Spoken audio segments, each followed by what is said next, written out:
उठ क्या है, कितनी गरीब हालत है। चलो मतलब क्लास नहीं होती तो भविष्य तुम खैर ज्ञान नहीं दे रहा मैं तुम्हें, तुम्हारे जाने जो करो, कौन ही मना कर रहा तुम्हें, सही नहीं। लेकिन जल्दी नहीं उठ रहे हो इसका मतलब तुम प्रोग्रेस नहीं करोगे, ये फाइनल है। So always try to get up early in the morning, early in the morning. ये किस्म है और ये किस्म तुम्हारे काम आएगी, समझ गए। सो हमेशा जल्दी उठना चाहिए, ज्यादा नहीं तो 6 बजे तो उठ जाओ, 5 बजे उठ जाओ। 5 बजे उठने वाले भी है, हाथ खड़े करो, देखो तुम्हारे में से है 5 वाले, है क्या। सिलेक्शन सबका तो होगा नहीं, लड़कियों में कौन 5 बजे उठने वाला, 5 वाला कौन कौन, कोई नहीं है, तो क्या रास हो जाएगा। चलो आगे, हम बात कर रहे थे मैंगो की।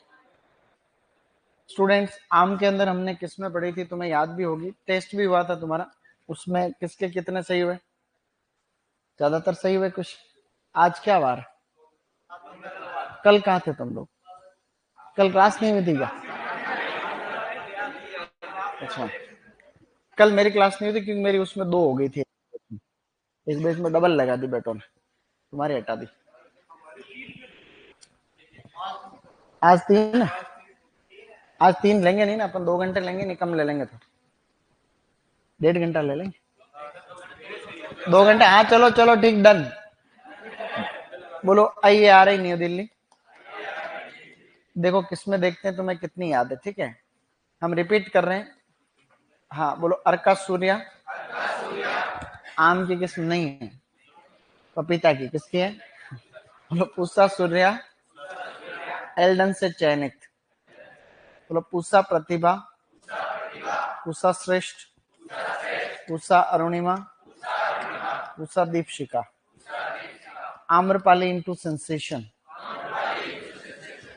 अच्छा बोलो Lal Bahadur Shastri prime minister. Pusa Pitambar, Pusa Manohari. PM का मतलब क्या था, पीएम प्रधानमंत्री। पी का मतलब Pusa Pitambar, Pusa Manohari. Amrapali into Lal Sindoori, Lal Bahadur Shastri prime minister. भाई पूसा का मतलब आम्रपाली तो आएगा आएगा, तो ऐसे याद रहे तो ठीक है भाई, कोशिश की मैंने तो ये। आगे बढ़ रहे हैं, एक और थी पूसा लालिमा। पूसा लालिमा का क्रोश है अपना दशहरी इंटू सेंसेशन। ये कुछ किस्में, साकेत, साई सुगंधा, केसर तोतापुरी, यही तो था। बोलो mRNA, mRNA, मंजीरा, रुमानी नीलम।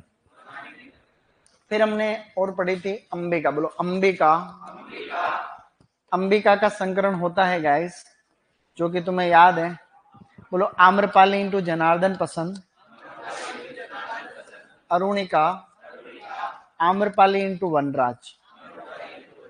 इसके अलावा भी किसमें जो कि आपको याद, बोलो DNA, दशहरी नीलम आम्रपाली, NDR, नीलम दशहरी रत्ना।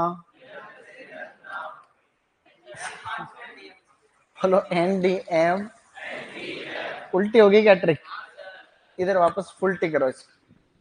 बोलो DNA, Dashehari Neelam Amrapali, NDM, Neelam Dashehari Mallika, NAR, Neelam Alphonso Ratna, RAS, Ratna Alphonso Sindhu. Okay, तो क्या हमने अभी तक कुछ पढ़ा। अब हम आगे बढ़ रहे हैं। आगे थी किसमें कौन कौन सी, बॉम्बे ग्रीन केसर, अच्छे थी तो फजली। अब हम क्षेत्रानुसार एक वर्गीकरण पढ़ रहे हैं। क्या पढ़ रहे हैं गाइस, क्षेत्र के अनुसार को बोलते हैं क्षेत्रानुसार। देखो क्षेत्रानुसार वाला वर्गीकरण भी कभी कभी आता है, तो इसमें आपको पहले देखना, फिर फटाक से लिख लेना। ये तो उत्तर भारत है, क्या है गाइस? बोलो उत्तर भारत, दक्षिण भारत, ये तो तुम जानते ही हो। दिशाएं तो तुम्हें पता ही है। ये दिशा कौन सी बताओ? हाँ बोलो पूर्वी भारत, क्या बात है। और इधर कौन सा भारत? तो ये आपको इस हिसाब से थोड़ी किस्में याद रह जाएगी। पश्चिम, पश्चिम भारत का मतलब है वेस्ट इंडिया। अब यहाँ कौन कौन सी किस्में हैं? उत्तर भारत में हमने पढ़े रखा, उत्तर भारत की सबसे अगेती किस्म, बोलो बॉम्बे ग्रीन, क्या बात है। इसके अलावा चूसा, लंगड़ा दशहरी, बोलो लंगड़ा दशहरी, ये सारी किस्में कौन सी है? उत्तर भारत वाली है। बोलो बॉम्बे ग्रीन, चौसा, लंगड़ा दशहरी। दक्षिण भारत वाली किस्में आपको याद है, बोलो रत्ना, नीलम, नीलम, बैंगनपल्ली, बैंगनपल्ली, तोतापुरी। तोतापुरी को हम लोग पता क्या कहते हैं? तोतापुरी को कहते हैं बेंगलोरा। क्या कहते हैं? बोलो बेंगलोरा। पीछे दिख जाएगा, लिख रहा हूं, दिख रहा है? पहली बार किसी ने बोला दिख रहा है। बाकी तो बेटे सब कहते रहते हैं कुछ नहीं दिख रहा। अच्छा, पूर्वी भारत की किस्में यहां लिख रहा हूं, लिख दूं यहां पे? अच्छा बोलो गुलाब खस, गुलाब खस, क्या बात है। कृष्ण भोग, कृष्ण भोग, एवं एक वैरायटी है फजली, ये हमने पढ़ रखी, ठीक है। अभी हमारे जेट में प्रश्न आया था कि गुलाब खस किसकी किस्म, जेट वालों को, तो बच्चे गुलाब गुलाब कर आए कई सारे, जबकि उनको कई बार दे रखा था टेस्ट। सारे नहीं करके आते हैं, गलती तो कहीं सब थोड़ी करते हैं, कुछ कुछ गड़बड़ हो जाती है। अभी इस इधर वाले भारत में कौन कौन सी है? बोलो अल्फांसो, अल्फांसो, मूल गोवा, मूल गोवा, केसर, वनराज। समझे? ये आपको थोड़ा थोड़ा ध्यान, समझ गए? देखो क्या क्या हो गया, चारों तरफ के भारत हो गए। अब जो उत्तर भारत की किस्में होती है ना, उत्तर भारत की, इनके अंदर कुछ समस्याएं होती है। देखो उत्तर भारत की किस्मों में कुछ प्रॉब्लम्स होती है। एक तो उत्तर भारत में आम को जैसा जलवायु चाहिए वैसी है नहीं, तो उत्तर भारत में थोड़ी जलवायु गड़बड़ है मामला। तो यहाँ की किस्में एकांतर फलन वाली होती, कैसी होती है गाइस? बोलो एकांतर फलन। और एक यहाँ की किस्में एक भ्रूणीय होती, क्या होती है? बोलो एक भ्रूणीय। और एक स्व अनिश्चितता की समस्या पाई जाती है, बोलो स्व अनिश्चितता, स्व अनिश्चितता एक समस्या होती है जिसमें आपस में परागण नहीं होता। हमने पढ़ी ना caging technique, Singh and Sharma, R N Singh और शर्मा ने डेवलप की थी। बोलो एकांतर फलन का मतलब एक साल छोड़ के एक साल फलाता। एक भ्रूणीय का मतलब एक फ्रूट से या एक गुठली से एक ही निकलेगा पौधा। और स्व अनिश्चितता का मतलब परागण में समस्या। ये उत्तर भारत की किस्मों की विशेषता है। दक्षिण भारत की किस्मों की क्या विशेषता है? एक तो ये हर साल फलाते हैं, मतलब नियमित फलन। कैसी होती है? एक तो ये होती है नियमित फलन वाली, एक अच्छी बात तो ये है। एक इनके अंदर जो है स्वनिश्चितता की समस्या नहीं होती। एक इनमें बहुभ्रूणता पाई जाती है। क्या पाई जाती है गाइस? बोलो बहुभ्रूणता। तो ये दक्षिण भारत की। प्रश्न आ भी सकता है कि कौन सी एक जो है दक्षिण भारत की किस्मों की विशेषता या उत्तर भारत की किस्मों की विशेषता नहीं। जैसे प्रश्न दे दिया मैंने, तुम्हें टेस्ट में दे भी दूं, कुछ क्या भरोसा कि भाई उत्तर भारत की किस्मों की कौन सी जो है विशेषता नहीं है। तो तीन ऑप्शन तो यही है, एक ऑप्शन उसमें बहुभ्रूणता डाल रखा, फिर क्या करो? बहुभ्रूणता, बहुभ्रूणता साउथ इंडिया वाली विशेषता है। तो उत्तर भारत वाली बोलो बॉम्बे ग्रीन, चौसा, बांग्लादेश। दक्षिण भारत की कौन सी? रत्ना, नीलम, बैंगनपल्ली, तोतापुरी। इधर कौन कौन सी? गुलाब खस, कृष्ण भोग, फजली। इधर वाली अल्फांसो, मूल गोवा, केसर, वनराज। तो अब हमने किस्में किस्में तो पढ़ ली। देखो किस्में खत्म हो गई, ज्यादा थोड़ी थी आम की किस्म। आम की किस्में हुई होगी सारी मिला के 50 से 1, 50 से ज्यादा तो नहीं, 50-60 है, 60 होगी, क्योंकि 18-20 तो संकरण, 18-20 तो संकरण हो गए। और 20 के अलावा 20-22 किस्में वो हो गई। 20 और 20 कितने हो? 40। 40 और 10 किस्में नहीं होगी, 50 ही हुई है, ज्यादा नहीं, इतनी ही टमाटर की भी, ठीक है। तो फिर अब सब्जियों में थोड़ी किस्में ज्यादा आएगी। तो जिसने जनरल हॉर्टिकल्चर पढ़ रखी है, जैसे किसने जनरल हॉर्टिकल्चर पढ़ रखी है अपने से, तो उनके लिए थोड़ा आसान रहेगा, और जिन्होंने नहीं पढ़ रखी है तो वो उनके भी रिवीजन होता रहेगा खैर, लेकिन जिन्होंने पढ़ रखी है उनके लिए ठीक रहेगा। तो अब हम पढ़ने वाले हैं पता क्या, अब हम पढ़ेंगे रोग। क्या पढ़ेंगे गाइस? अब हम रोग पढ़ने जा रहे हैं। रोगों में सबसे पहले जो देह विकार है ना, उसको हम बात कर रहे हैं। जैसे कि रोग से ज्यादा देह विकार है आम का गुच्छा मुच्छा रोग। क्या है गाइस? बोलो, गुच्छा मुच्छा रोग, गुच्छा मुच्छा रोग, रोग मत बोलो इसको, इसको हम बोलेंगे माल फॉर्मेशन। क्या बोलेंगे? बोलो, माल फॉर्मेशन। इसकी हिंदी आप याद रखो नहीं रखो, इंग्लिश माल फॉर्मेशन पता रहना चाहिए। तो ये रोग तो कम है, देह विकार ज्यादा है। क्या है गाइस? ये मैं इसलिए लिख रहा हूं, इसके पीछे भी कारण है। आजकल कई वैज्ञानिक इसको रोग मानते हैं, कहीं ये भी मानते हैं कि देह विकार है। तो ज्यादातर तो देह विकार ही, एक पैथोजन का पता चला इसके पीछे कि भाई हाँ, इसके पीछे कवक भी जिम्मेदार है, इसलिए हम इसको रोग वाली श्रेणी में लिख रहे हैं। लेकिन ये कभी प्रश्न आ जाएगा भाई कौन सा देह विकार है, इसका मौका मिलेगा, हाँ उसमें ऑप्शन दे रखा है, तो आपको ऑप्शन क्या करना है, माल फॉर्मेशन एक देह विकार है। क्या है ये? देह विकार। अब ये मैंगो माल फॉर्मेशन 2 प्रकार का होता है। कितने प्रकार का होता है? मैंगो माल फॉर्मेशन 2 ही प्रकार का होता है, 2 टाइप। कितने प्रकार का होता है? 2 टाइप का मतलब होता है 2 प्रकार।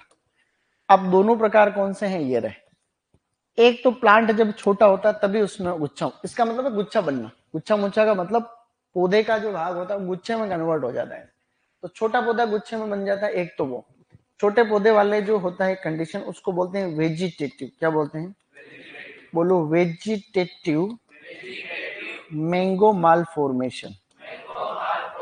वेजिटेटिव का मतलब काइक, जब पौधा छोटा है, जब पौधा नर्सरी में इसमें है, तो ये वाली प्रॉब्लम होती है नर्सरी अवस्था पर। कब होती है? जब पौधा आपका 1-2 साल का है और उसी समय वो पौधा गुच्छे के अंदर बदल गया, उसको हमने ये बोल दिया। इसी प्रकार से एक दूसरा वाला होता है, उसको हम लोग बोलते हैं फ्लोरल। क्या बोलते हैं? बोलो, फ्लोरल मैंगो माल फॉर्मेशन। जब फूल आ रहे होते हैं तब फूलों का गुच्छा बन जाता है। फूल आ रहे होते हैं, पुष्प क्रम में कैसे बन गया, एकदम गुच्छे में कन्वर्ट हो गया। ये पुष्पन अवस्था पे होता है। कब होता है गाइस? पुष्पन अवस्था। अब बताओ कि ज्यादा खतरनाक कौन सा? ज्यादा खतरनाक कौन सा? ज्यादा खतरनाक है नर्सरी वाला, क्योंकि जब पौधा छोटे से बड़ा ही नहीं होगा तो फूल तो बाद की बात। तो प्लांट छोटा ही है तो फूल तो आएंगे नहीं, तो जब पौधा शुरू में खत्म हो जाएगा। तो ये है अधिक अधिक अधिक खतरनाक बोल सकते, खतरनाक बोल सकते, अधिक नुकसानदायक। नुकसानदायक सही नहीं? देखो, हिंदी के शब्दों का भी एक एक थोड़ा रहता है। चलो बताओ, 2 शब्द पूछ रहा हूं, तोड़ने में और फोड़ने में क्या फर्क? तोड़ने में और फोड़ने में।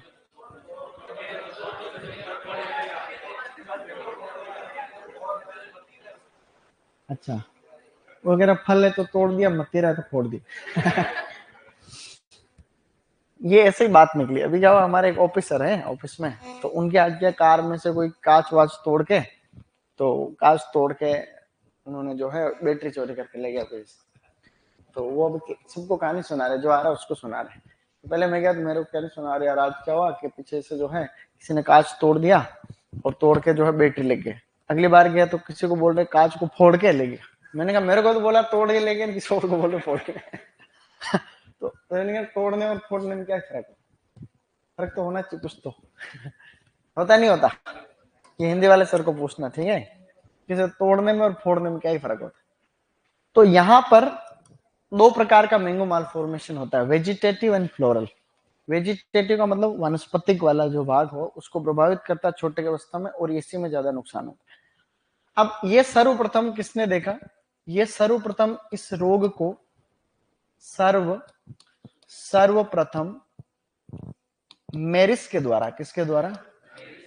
एक व्यक्ति का नाम है, सर्वप्रथम मेरिस द्वारा 1891 में दरभंगा बिहार में, कहां पर देखा गया?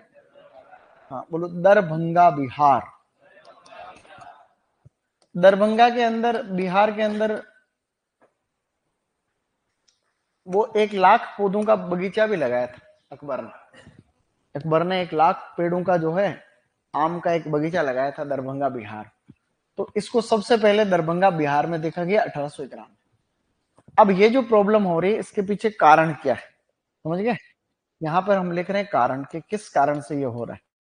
तो इसके कारण तो काफी सारे हैं, लेकिन अभी वैज्ञानिक इसके लिए कवक को भी जिम्मेदार मान रहे हैं कि कवक से भी होता है।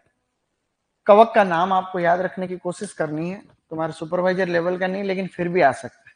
बोलो फ्यूजेरियम, फ्यूजेरियम मोनिलीफोर्मी, बोलो मोनिलीफोर्मी फंगस स्पीसीज सब ग्लूटिनेंस, बोलो सब ग्लूटिनेंस, फंगस स्पीसीज सब ग्लूटिनेंस।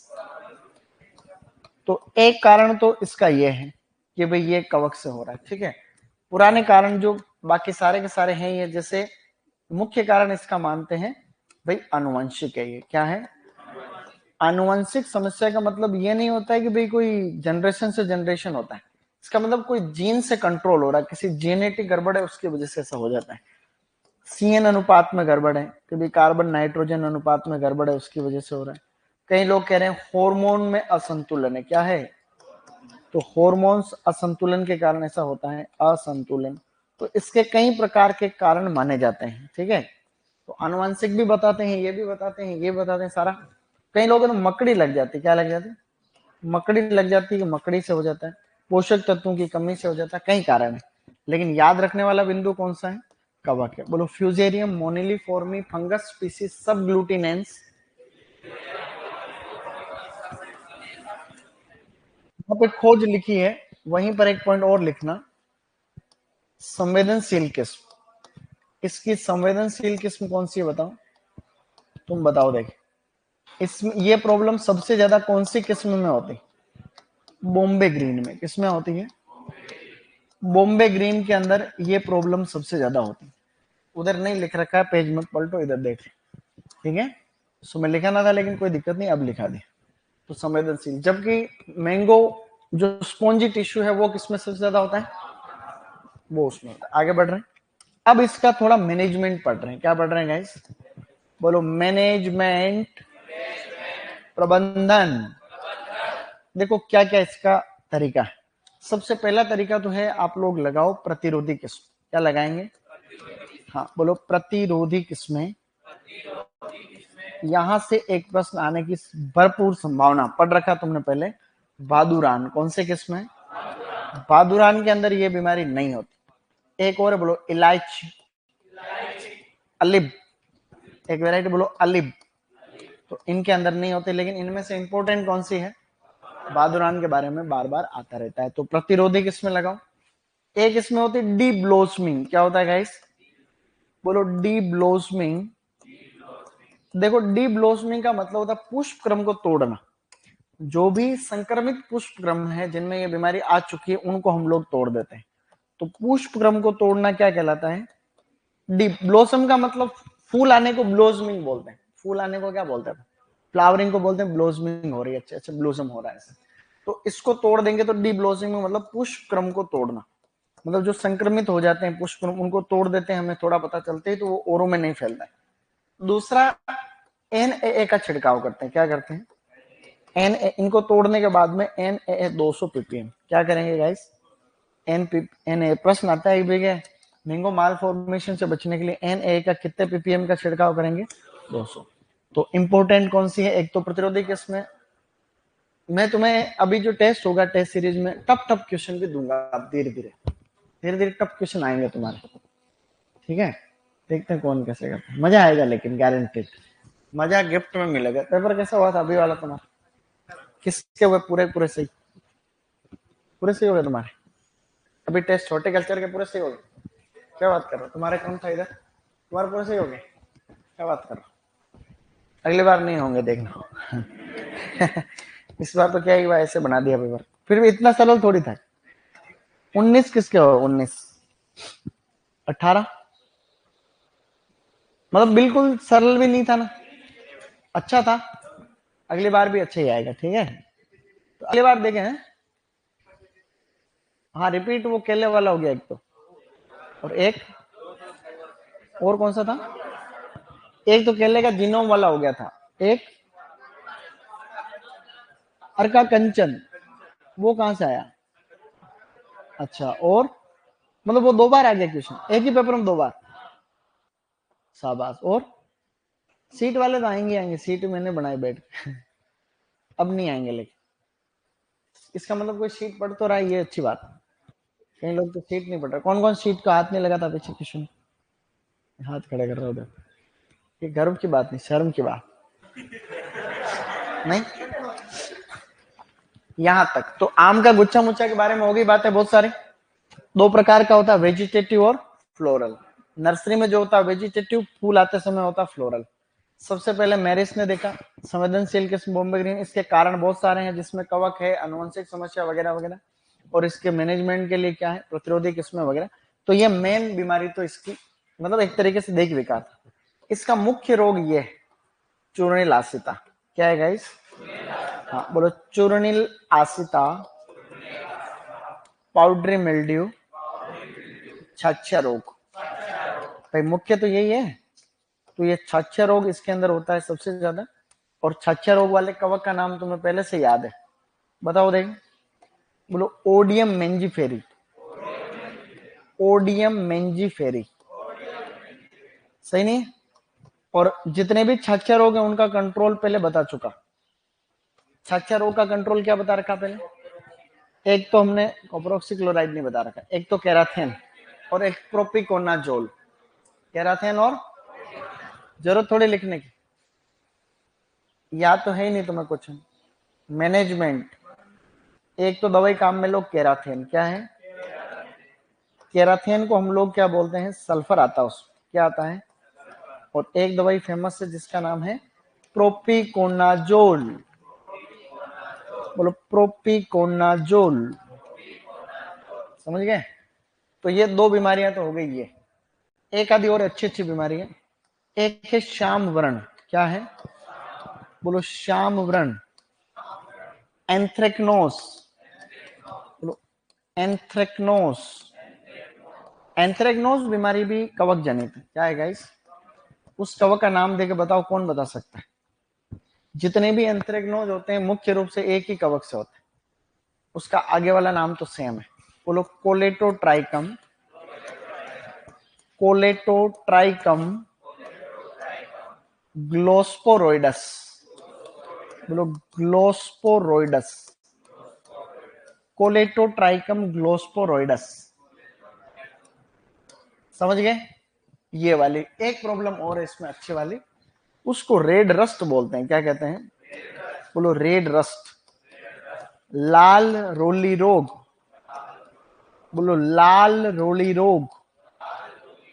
मतलब उसमें पत्ती के ऊपर जो लीफ होती है उसके ऊपर स्टूडेंट्स आपको लाल रंग के कवक की ग्रोथ दिखती, कवक नहीं सॉरी, इसके ऊपर शेवाल की ग्रोथ दिखती। किसकी दिखती है? ये शेवाल से होती है बीमारी। अब ये शेवाल को एलगी बोलते हैं। क्या कहते हैं गाइस? ये अभी क्वेश्चन पता है कौन से एग्जाम में है? एग्रीकल्चर रिसर्च ऑफिसर, एआरओ में प्रश्न आया था कि जो रेड रस्ट है आम का वो किससे होता है? तो सेवाल। कई लोग सोचते नहीं सेवाल से भी होता है क्या। तो सेवाल की वृद्धि उसके आपको पत्तियों के ऊपर देखने को मिल जाएगी। तो चार बीमारियां हैं, एक तो मैंगो मालफॉर्मेशन, चूर्णिल आसिता है, इसका नाम क्या है? ओडियम मेंजीफेरी। एंथ्रेक्नोज है, कोलेटोट्राइकम ग्लोस्पोरोइडस। क्या है? बोलो, कोलेटोट्राइकम ग्लोस्पोरोइडस और रेड रस्ट। अब आप एक चीज देखें, जैसे कि यहाँ अपन सर्च कर रहे हैं मैंगो मालफॉर्मेशन। क्या सर्च कर रहे हैं गाइस? MANGO, यानी mango malformation. So here we go. ये मैंगो malformation है ये। तो ये गुच्छा मुच्छा ऐसा बन रहा है। तो ये दो प्रकार का होता है। अगर इस प्रकार से हो रहा है तो ये तो वेजिटेटिव। क्या है? वेजिटेटिव है, जहां पर पत्तियों के कहीं से भी गुच्छा निकल जाता है और वो अब नॉर्मल है, बिल्कुल अनियमित है, उसका कोई फिक्स पैटर्न भी नहीं। ठीक है। और अगर पुष्पक्रम हो रहा है ये ऐसा, ये पुष्पक्रम गुच्छे में बदल गया ऐसे, तो पुष्पक्रम गुच्छे में बदल जाता है। तो ये थोड़ा ढंग का फोटो दिख नहीं रहा है, लेकिन ऐसे फीलिंग ले लो। ये तो ऐसे ही तो छोटा रहेगा। वह पुष्प क्रम बिल्कुल अबनॉर्मल शेप के अंदर इसमें कन्वर्ट हो गया, और पत्तियां होती है वो पत्तियां मुड़ जाती है, उसको हम लोग बोलते हैं वेजिटेटिव। ठीक है, ये रेड रस्ट जो होती है, इसमें फोटो आए तो देख लेते हैं, नहीं तो कोई दिक्कत नहीं है। Red rust of mango, red rust of mango, ये इस प्रकार से ये शैवाल की ग्रोथ दिखती है पत्तियों के ऊपर। नहीं, अब एक काम करो, एक बार लिखते हैं फिर इससे कीट पढ़ते हैं। तुरंत लिख लेना, अच्छे से आराम से लिखो फटाफट से। सर श्याम वर्ण गलत लिखा है। हाँ वो मैंने गलत लिखा है, लेकिन मैं सोच रहा था कि इसको कैसे लिखते हैं। सर आज आप चाय पी के नहीं आए कि हमें नींद में, हम नींद में पढ़ रहे हैं, तो तुम नींद में पढ़ रहे हो तो तुम चाय पी के नहीं आए हो, मैं क्या करूं। आज क्लास में भी चेंज है इसलिए लग रहा हो। मैं तो चाय पी के आया हूँ, आज हमारे चाय के अंदर जाग आ रहे थे इसलिए फर्क पड़ रहा है। आज मुझे स्टाफ रूम में चाय में जाग आ रहे थे, इनका चाय में जाग कैसे आ रहे हैं।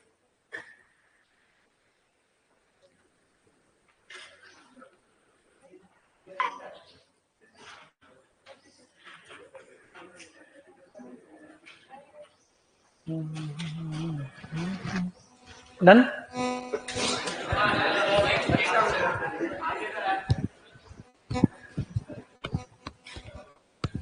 तुम सब आए ना क्लास में, इससे बड़ी खुशी बात है आज। अभी हमने पीजी में क्लास लगा दी थी सुबह ना, तो आधे ही आए उसमें, और मुझे आज ऐसा लग रहा है तुम ज्यादा आए हो क्लास में, जितना है उससे ज्यादा।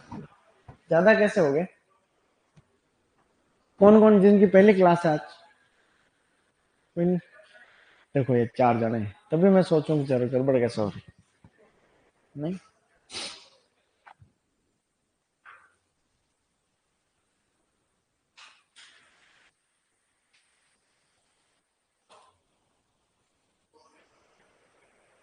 लेकिन जो तुम लोग सुबह लेट उठ रहे हो, ये बहुत दुर्भाग्यपूर्ण बात है, ये बिल्कुल गंदी बात है। जल्दी उठो तो ही बात बनेगी। कोई नहीं कोई नहीं, लिखते रहो, मैं तो उजाला कर देता हूँ।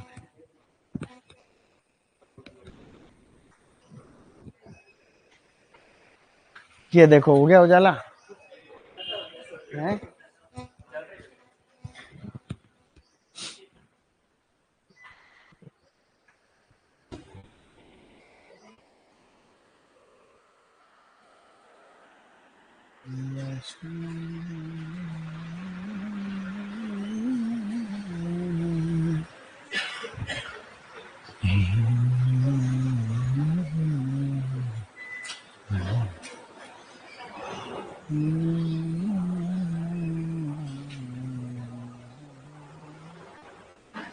क्या बात है, आगे नहीं तुरंत लाइट। मेरे माइक तो चला ही नहीं रहा जुगाड़। हेलो, चले नेक्स्ट। हेलो हेलो हेलो, अब आई थी क्या आवाज? हेलो, आ गई आ गई।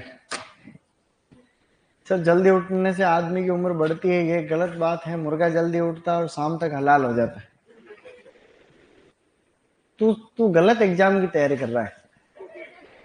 तू एक बाबा बन जा, बाबा। तू बाबा बन जाए तो ध्यान देते रहना उधर, सही नहीं? कृषि पर्यवेक्षक में तू अगर वहां किसानों के बीच में ऐसी बात करेगा तो तेरे कूटे में पकड़ेगा।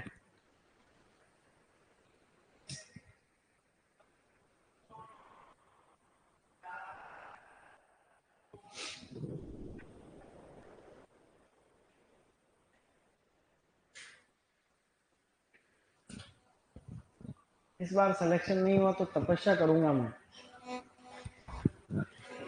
हाँ तो तपस्या कर लेना, तेरे को कौन से भगवान की प्राप्ति हो जाएगी उससे। तपस्या करने से भगवान की प्राप्ति हो भी सकती है ना। मैं ऐसे छोटा था तब मैं ऐसा लगता था कि मैं तपस्या करूं ऐसे, और हम कोशिश भी करते थे। हाँ, हमारे गांव में ऐसा था माहौल, तो हमने बचपन में ऐसे काफी किए काम। हम ऐसे तीर कमान लेके खूब खेतों में घूमते थे, अंट शंट सबसे ज्यादा।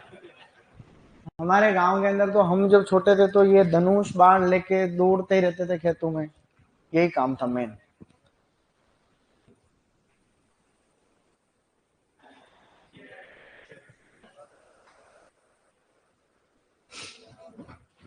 हाँ, सुपरवाइजर की 1000 से ज्यादा पोस्ट आने की सूचना मिल रही है, तो 1000 से ज्यादा पद आने की संभावना है, इसलिए तैयारी बढ़िया से करो और जल्दी उठने का थोड़ा रखो।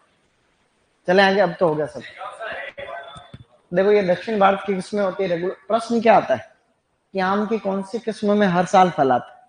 दक्षिण भारत की या कोई भी हाइब्रिड किस्म, कोई भी संकर किस्म जो आम्रपाली या मल्लिका, या तो वो या दक्षिण भारत की किस्मों में हर साल फल आते हैं। बाकी उत्तर भारत वाली तो कैसी होती है, एकांतर फलन वाली होती है। शाबाश। अब लिखो मैंगो माल फॉर्मेशन। 10 सेकंड में और लिख लो।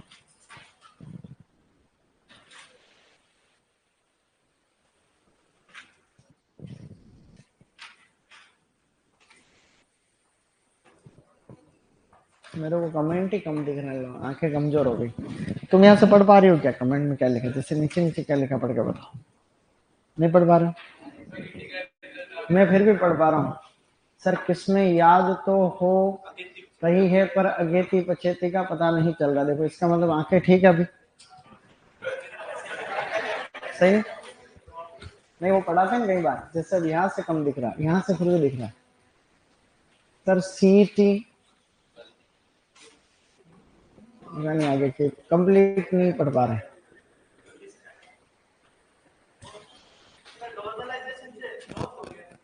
किसका हुआ नॉर्मलाइजेशन?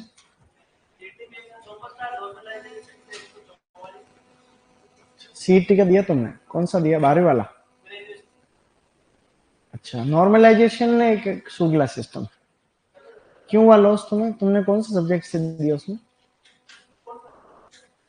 सारे सबके सेम आते हैं, फिर नॉर्मलाइजेशन थोड़ी होता है। क्यों? अच्छा शिफ्ट में होगा, पेपर शिफ्ट हुए होगा, अलग अलग शिफ्ट होंगी। कितने शिफ्ट हुई थी? ये नॉर्मलाइजेशन का तो शुगला सिस्टम। सीईटी का एग्जाम कितने लाख लड़के देते हैं? 20 लाख से ज्यादा। हाँ तो शिफ्ट में भी करना पड़ता है इतने एग्जाम, लेकिन नॉर्मलाइजेशन तो ठीक बात नहीं। लेकिन ऑप्शन क्या है? ऑप्शन ये है भैया, तो 18 लाख को एक ही दिन में बिठाओ। तो एक ही दिन में बिठाएंगे तो फिर गांव में सेंटर देने पड़ेंगे, हर ग्राम पंचायत स्कूल लेवल पे होते हैं सेंटर के बाद, 12वीं तक के स्कूल में होते, फिर उसमें मैनेजमेंट चाहिए अच्छा। लेकिन वो तब संभव है जब साल 2 साल में एक ही बार हो परीक्षा। भाई एक साल में अगर एक ही पेपर होना है, इस तारीख को फिक्स कर दे यहाँ, आज के 1.5 साल बाद में ये पेपर होगा और हो ही जाएगा, तब तो मैनेजमेंट की संभावना। आए हर 2-4 महीने में पेपर लेते रहते हैं तो फिर दिक्कत आती है। तो पास तो हो गया, नहीं हो गया तो उसके नंबर थोड़ी जुड़ेंगे, खाली पास ही होना उसको सीट में। तो फिर क्या, उसके नंबर तो जुड़ेंगे नहीं, फिर पास चाहिए बस, फिर क्या टेंशन।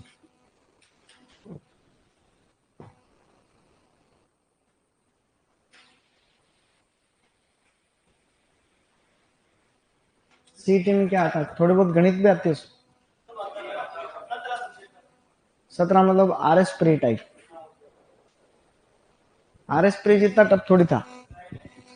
आर एस प्री का दिया किस किसने दिया तुम्हारे में से? आर एस प्री का दिया था? कितने नंबर आ रहे हैं? कितने? 40 क्वेश्चन तो काफी होते हैं। नेगेटिव मिला के बता रहे क्या?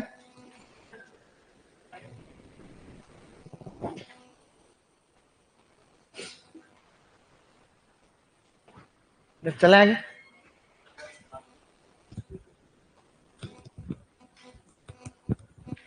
फंगस स्पीसीज, एफएसपी का मतलब फंगस स्पीसीज। सर कागजी किस्म बिलपत्र की भी और एसिड लाइम की है, तो कौन से माने? उसके अंदर एक्चुअली क्या, कागजी किस्म दोनों की है, बात तो सही है। दोनों ऑप्शन में नहीं आएंगे, आएंगे तो उसको डिलीट हो जाएगा क्वेश्चन। है तो दोनों की है, दोनों ही किस्में दे रखी है 12वीं किताब, तो है तो दोनों की है, सही बात। तो किसी एक को तो नहीं मान सकते। सर सीईटी विद्यार्थी के लिए सही है या गलत है? सरकार के लिए तो सही है। अब सीईटी का एग्जाम यूं है कि भाई ये फालतू का टूटिया निकालते हैं ना गांव में, टूटिया जानते हो तुम लोग? कि कोई बारात चली जाती है, उसके बाद में जो लेडी लोग बचती है तो वो गांव में टूटिया निकालते हैं गांव। तो सरकार भी का ये सीईटी ऐसी टूटिया निकालने जैसा है, कोई मतलब तो है नहीं। एक सरकार आएगी सीईटी चालू कर देगी, एक आएगी बंद कर देगी, ऐसे शुक्ल सिस्टम। उसका कोई अर्थ नहीं।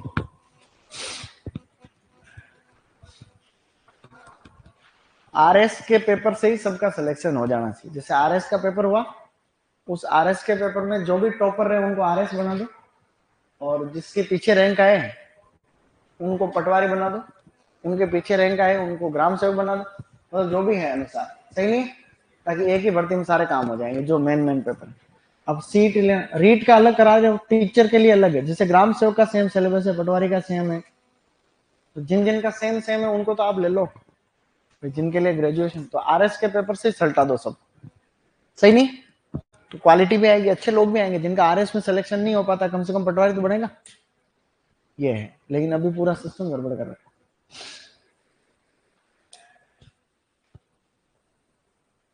तो उम्मीद भी रहती है तैयारी करने वाले को, ठीक है चलो हो जाएगा आरएस के पेपर से, टफ आए इजी आए कैसे आए पेपर, उससे थोड़ा उम्मीद रहती है सब, सही नहीं। चलो आगे बढ़ो।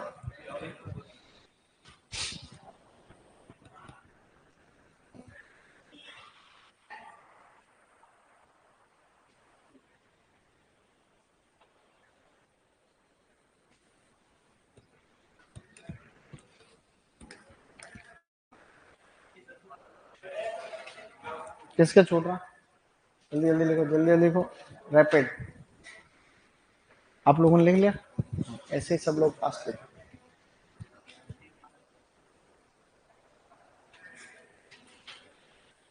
1000 से ज्यादा पद आना मायने रखता। देखो अगर सुपरवाइजर के 1000 से ज्यादा पद आ रहे हैं, इसका मतलब अच्छी बात आ रही। पहले कितने आए थे, 375 कुछ थे, 370, 400 उसमें टीएसपी नॉन टीएसपी मिला के 400 प्लस थे, 430। तो अभी 1000 से ऊपर आएंगे तो थोड़ा ठीक है, चलो पहले से तो ठीक ही है। अभी किसके छूटा, थोड़ा ज्यादा देर हो रहा है इस बार में।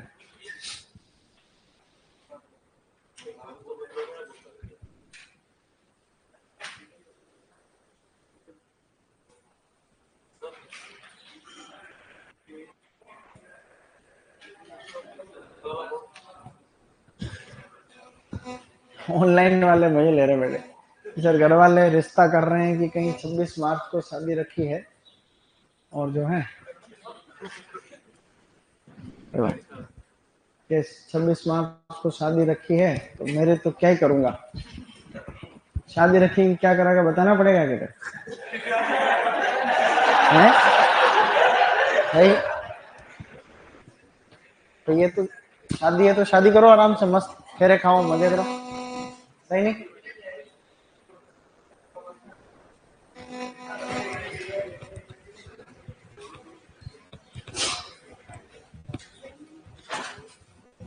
वो गया था, छूटा थोड़ी था पहले किसी,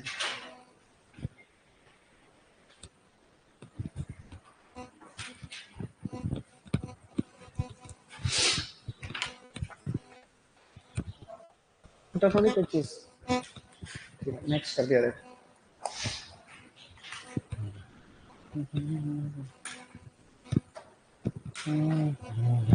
तुम इसमें रफ में क्यों लिख रहे हो, हर जगह लिखोगे क्या वापस।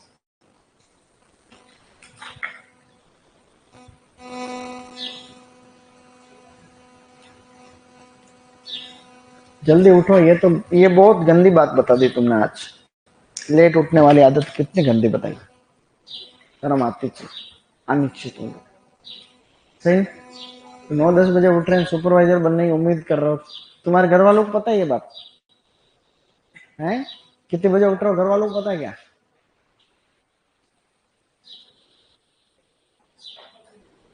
क्या टाइम कोटे कर रहे हो, रात भर क्या करते हो लेट तक। ये जितने भी लेट उठने वाले सब रूम पे रहने वाले, तभी तो अपने यहाँ रूम पे रहने वालों का कोई धनी नहीं होता, रूम पे कोई धनी नहीं है तो समस्या। हॉस्टल में तो क्या उठाते हैं जल्दी, सिस्टम जैसे रहता है, तो सिस्टम फॉलो करता है तो फायदा मिलता है उसको, सही नहीं। अब एक तुम खुद सोच लो कि जो आदमी 9 बजे उठ रहा है, 10 बजे उठ रहा है, एक आदमी सुबह 5 बजे उठ के सिस्टम में फॉलो कर रहा है, तो 1 साल बाद में किसका रिजल्ट अच्छा है?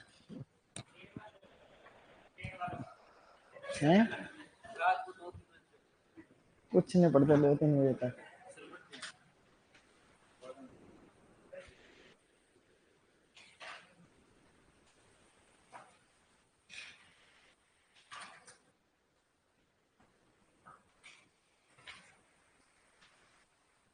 तो चतुर्थ श्रेणी कर्मचारी के 52,000 पद हैं और एग्रीकल्चर सुपरवाइजर के 1,000। चतुर्थ श्रेणी के 52,000 आ रहे हैं कहीं? 52,000 है? 1,000 कौन से? राजस्थान में अभी आएंगे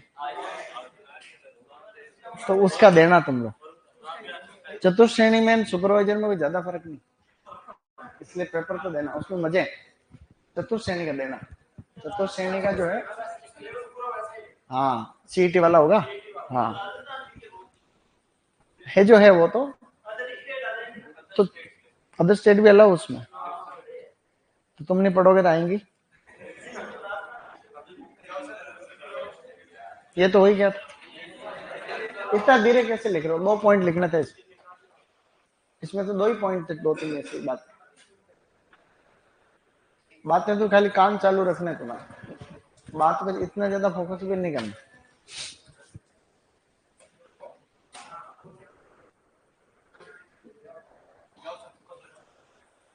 52,000 पद आ रहे, फिर तो तैयारी करना। उसमें चतुर्थ श्रेणी में बहुत मजे, उसमें मैं तुम्हें तरीके बताऊं कैसे वैसे का ज्यादा कमा सकते। देखो चतुर्थ श्रेणी भी उसमें शायद कांस्टेबल के बराबर तो आता ही, या थोड़ा नीचे होगा, 19-20 का फर्क, कांस्टेबल के बराबर ही। सुपरवाइजर L5 में, L5 में सुपरवाइजर, ये तो पता ही तुम्हें, और वो या तो L3 या L4 में, 4 में होगा तो L4 में, तो क्या फर्क, L4 में L5। सुपरवाइजर तो बनना ही है, लेकिन एक बात बता रहा हूँ, ये भी पेपर देना।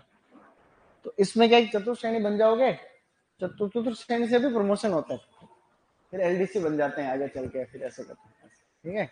तो चतुर्थ श्रेणी में तो क्या ऑफिस में मजे मारने पूरे दिन, ऑफिस का लॉक खोलो, सुबह आके टाइम पे ऑफिस खोलनी रहती है, अगर ऑफिस सिस्टमेटिक है तो शाम को ऑफिस बंद करनी है, और पूरे दिन कोई बोले चाय लेके आओ तो चाय ले आओ, आराम से 1-2 बार बोलता है कोई, थोड़ी बहुत सफाई करनी हल्की फुल्की, एक ही ऑफिस रहती छोटी, झाड़ू निकालना हल्का फुल्का सा, और आराम से अपनी दाक रखनी ऑफिस।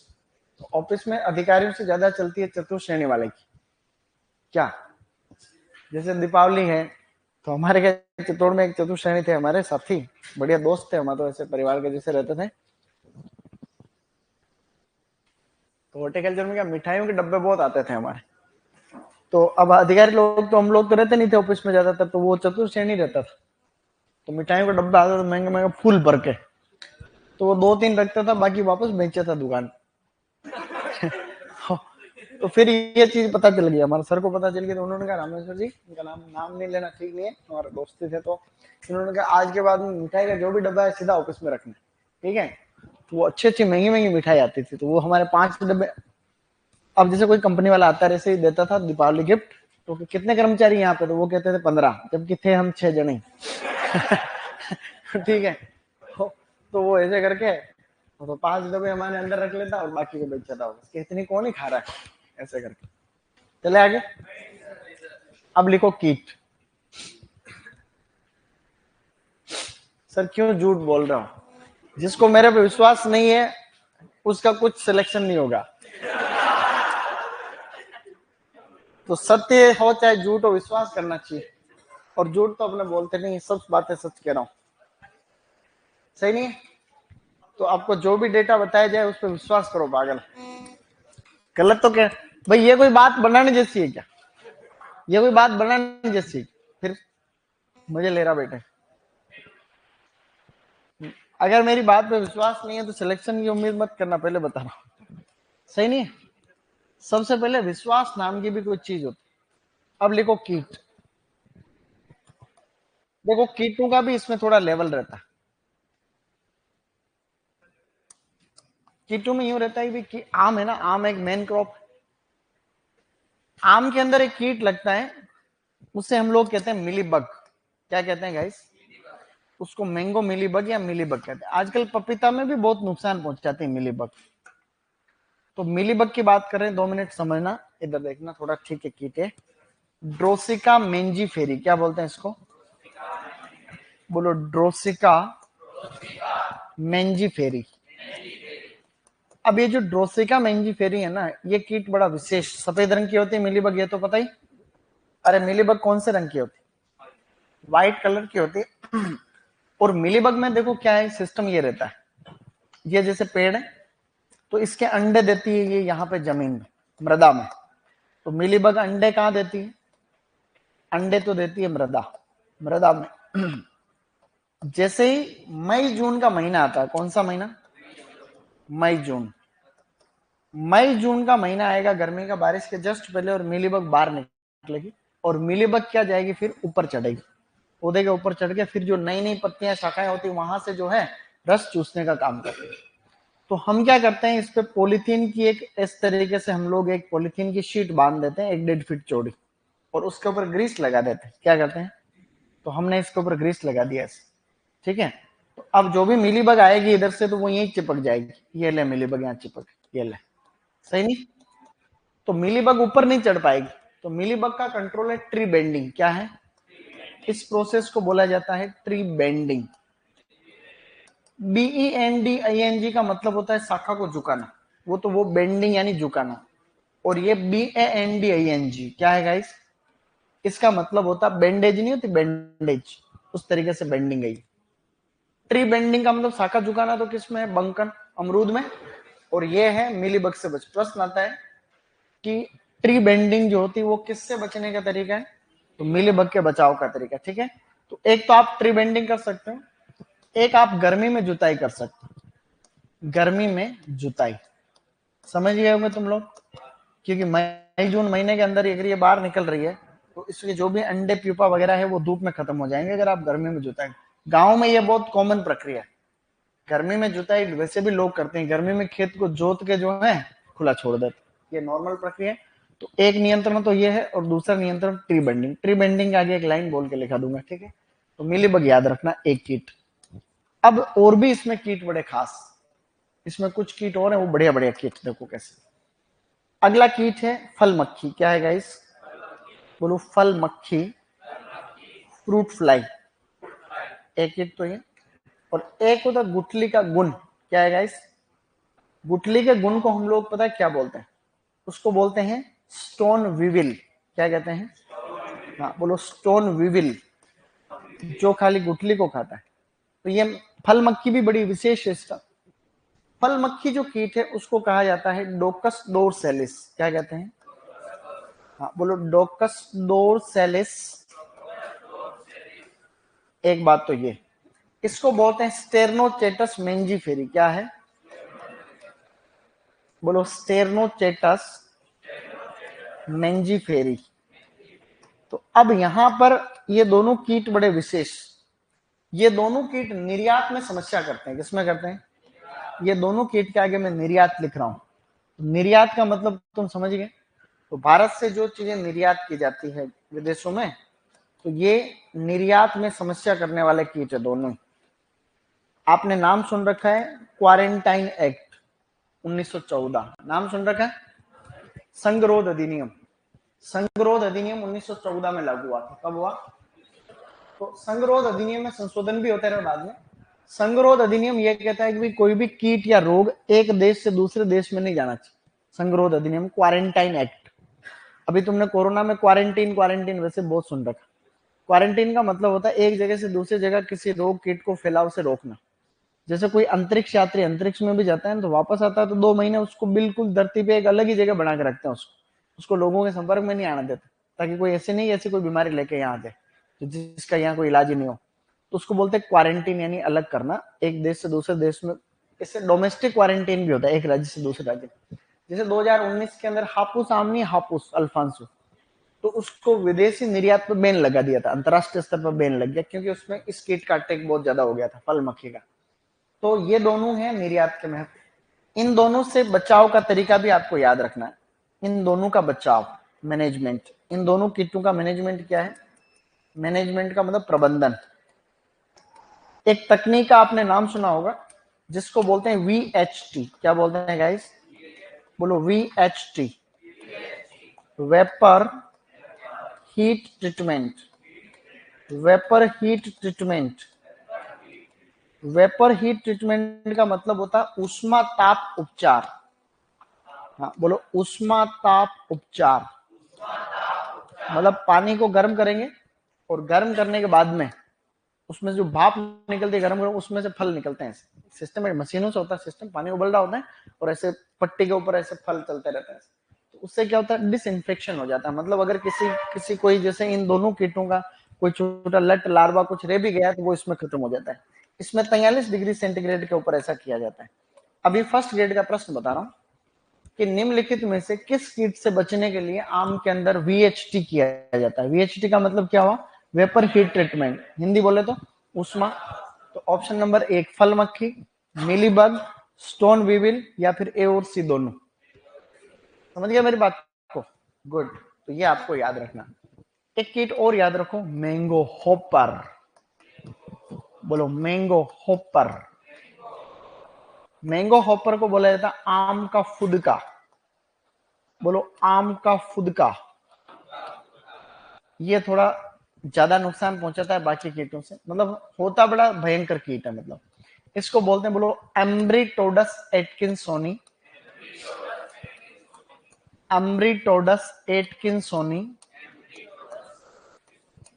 आज देखो ऑनलाइन में सबसे ज्यादा लड़के आज लगभग 200 आ रखे हैं। देखो बोलो एम्ब्रिटोडस एटकिंसोनी। इसको आजकल ये भी बोलते हैं, बोलो आइडियोस्कोपस। आइडियोस्कोपस स्पीसीज। आइडियोस्कोपस स्पीसीज।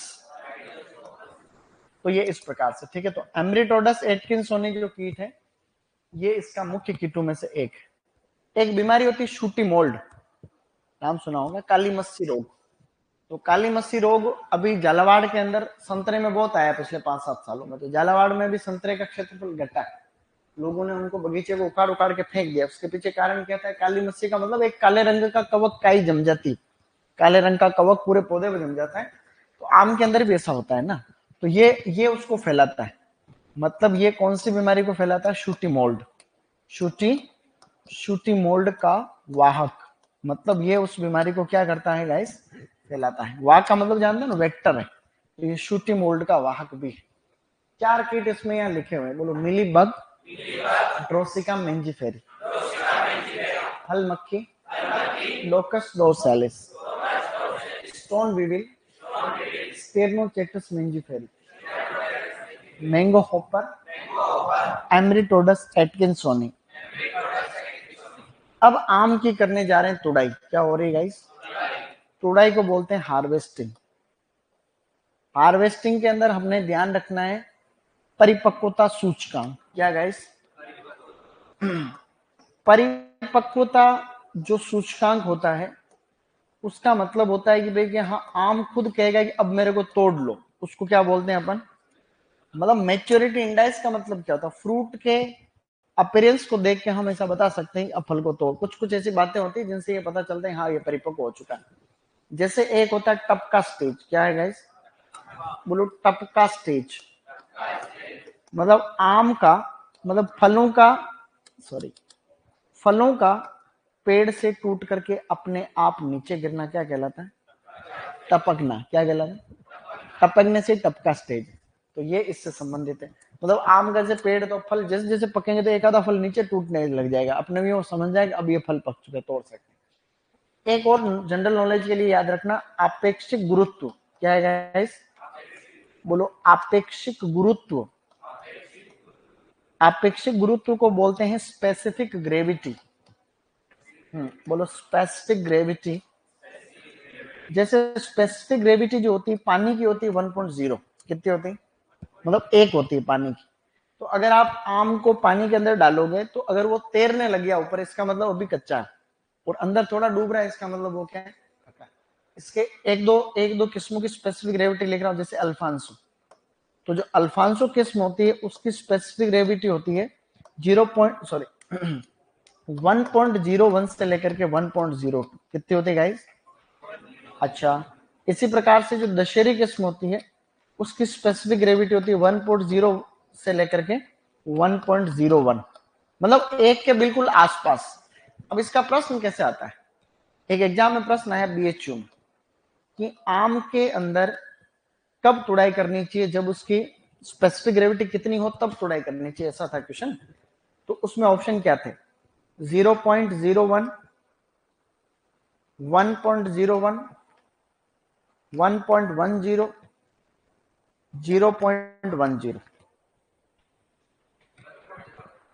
तो इसमें क्या है 1 पॉइंट, मतलब एक के बिल्कुल आसपास। 1.01 स्पेसिफिक ग्रेविटी, 1.02। उस समय हम लोग क्या करते हैं इसकी, ये किसमें आ रखा है एग्जाम में, बीएचयू के पेपर में आ रखा है। मेरी बात को तुम समझ तो गए इसको लेकर, तो ये कहने का मतलब। अब थोड़ा लिख रहे हैं अपन, फिर एक दो फोटो देखें। देखो कीट,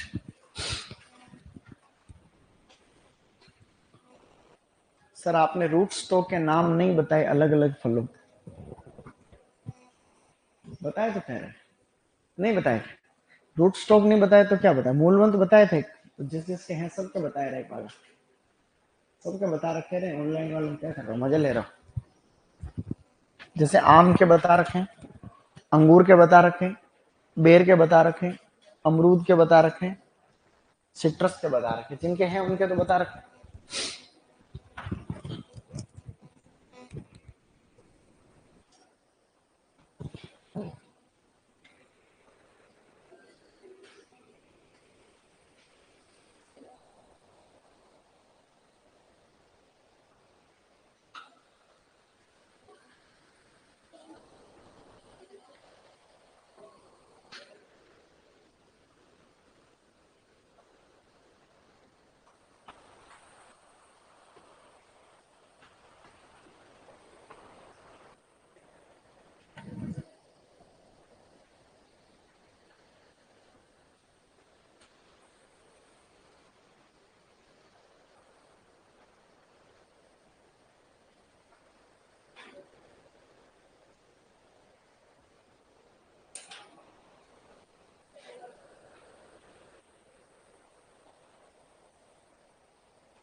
चले आगे।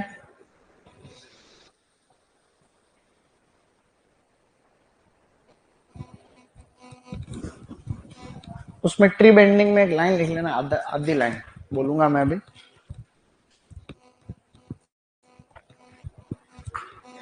बोलो ट्री बेंडिंग के आगे लिखो, तने पर, तने पर 40 से 50 सेंटीमीटर चौड़ी पट्टी बांधकर ऊपर ग्रीस लगाना। ट्री बेंडिंग आगे लिखना, तने पर 40-50 सेंटीमीटर चौड़ी पॉलीथीन की पट्टी बांधकर, पॉलीथीन की पट्टी बांधकर ऊपर ग्रीस लगाना। पॉलीथीन की पट्टी बांधकर ऊपर ग्रीस लगाना। तने पर 40-50 सेंटीमीटर चौड़ी पॉलीथीन की शीट या पट्टी बांधकर ऊपर ग्रीस लगाना, बस।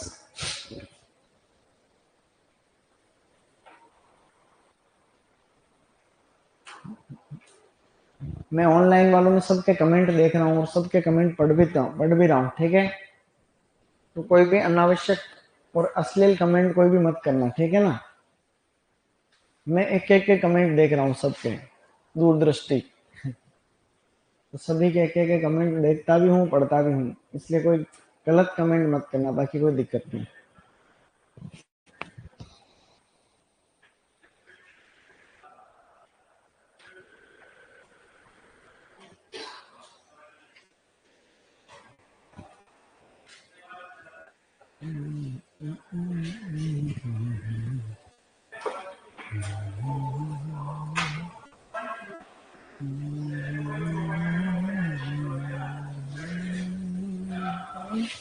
चले आगे।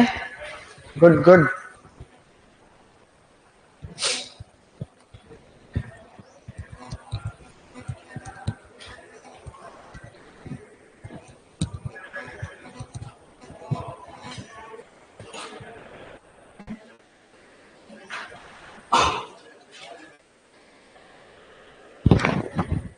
फल मक्खी के इधर लिखा है निर्यात में समस्या। फल मक्खी और स्टोन बिल दोनों निर्यात में समस्या पैदा करते हैं। वीएचटी का मतलब होता है कि पानी को गर्म कर ऊष्मा जो होती है ना, उसकी भाप, उसमें से फलों को निकालते हैं, ताकि क्या है कि उसमें कोई कोई जो है लार्वा प्यूपा अगर रह भी गया है मक्खी वगैरह का, तो वो नष्ट हो जाता है। चले आगे गाइस, गुड।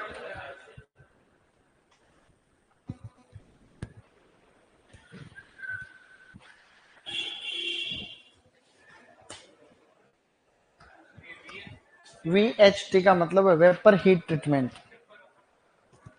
वेपर वेपर हेपर नहीं है, तुमने हेपर लिखा तो नहीं गई, इसका मतलब वी है ना, वी है।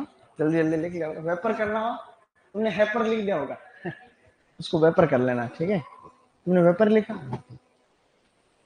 वो क्या थोड़ा जल्दी में लिख लिया था ना इसलिए। VHT का मतलब vapour heat treatment, okay, vapour heat treatment. अब लिखो मैं,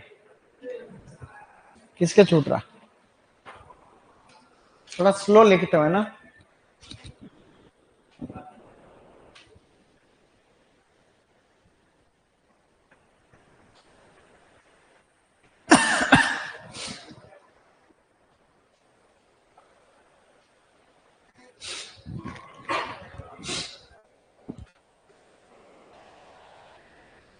मेरी तो 7 बजे से ही लग रही क्लास, तुम्हारी लेट है।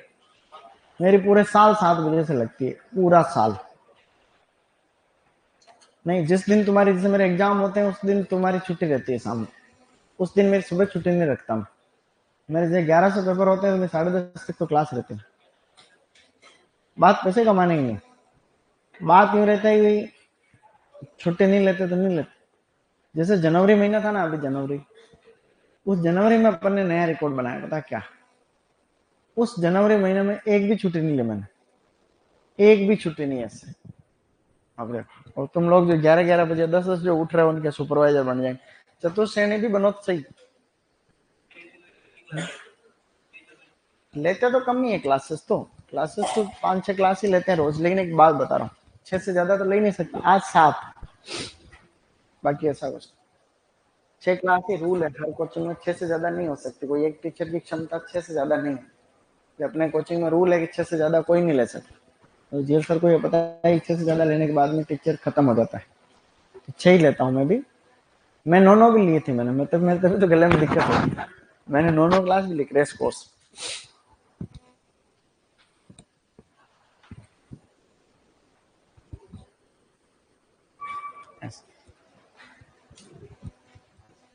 अभी तो काम करने की उम्र है रैक, सही नहीं, बढ़िया पैसे छाप लो कुछ सालों की उम्र में, फिर थोड़ा ठीक रहेगा, ऐसा कहते हैं। और तो काम तो आगे पीछे करना ही पड़ेगा, चाहे आज कर लो 5 साल बाद कर लो, तो काम तो करना ही है, सबको करना है।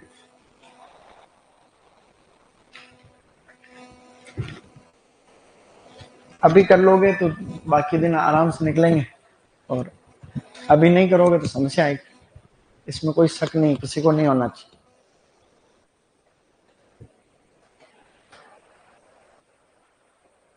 सर कल से मॉर्निंग में 5 बजे शुरू करो, हम तैयार हैं।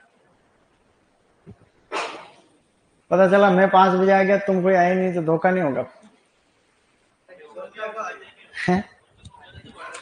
हाँ, हॉस्टल वाले तो आ जाएंगे।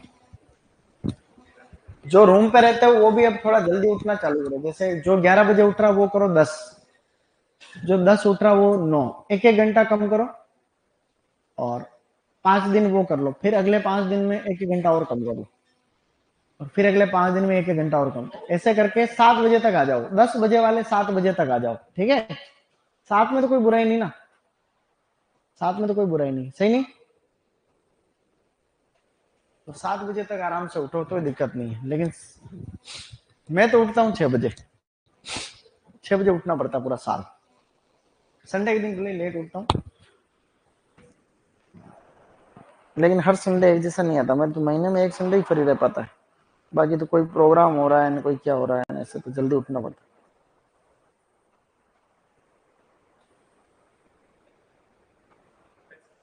चले आगे।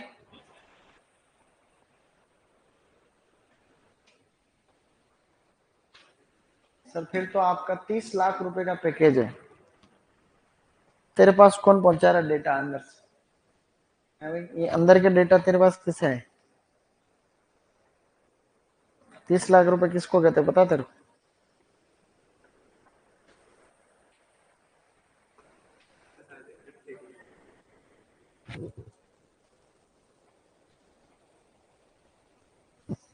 सर अगर हम लेट उठ जाते हैं तो हमारे घर वाले कहते हैं कि अगले जन्म में यह जानवर था क्या।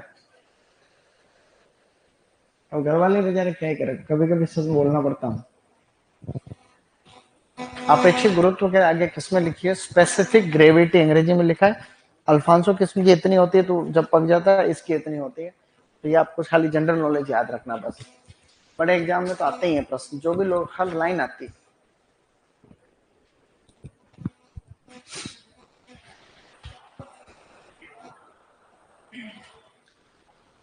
अब अपने फल वल तो हो गए, अब लिखो सब्जी विज्ञान। अब अपन पढ़ने वाले हैं सब्जी विज्ञान यानी वेजिटेबल।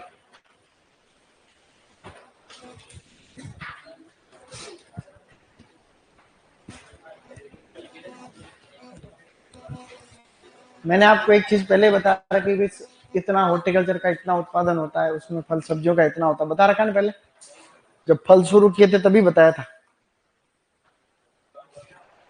है?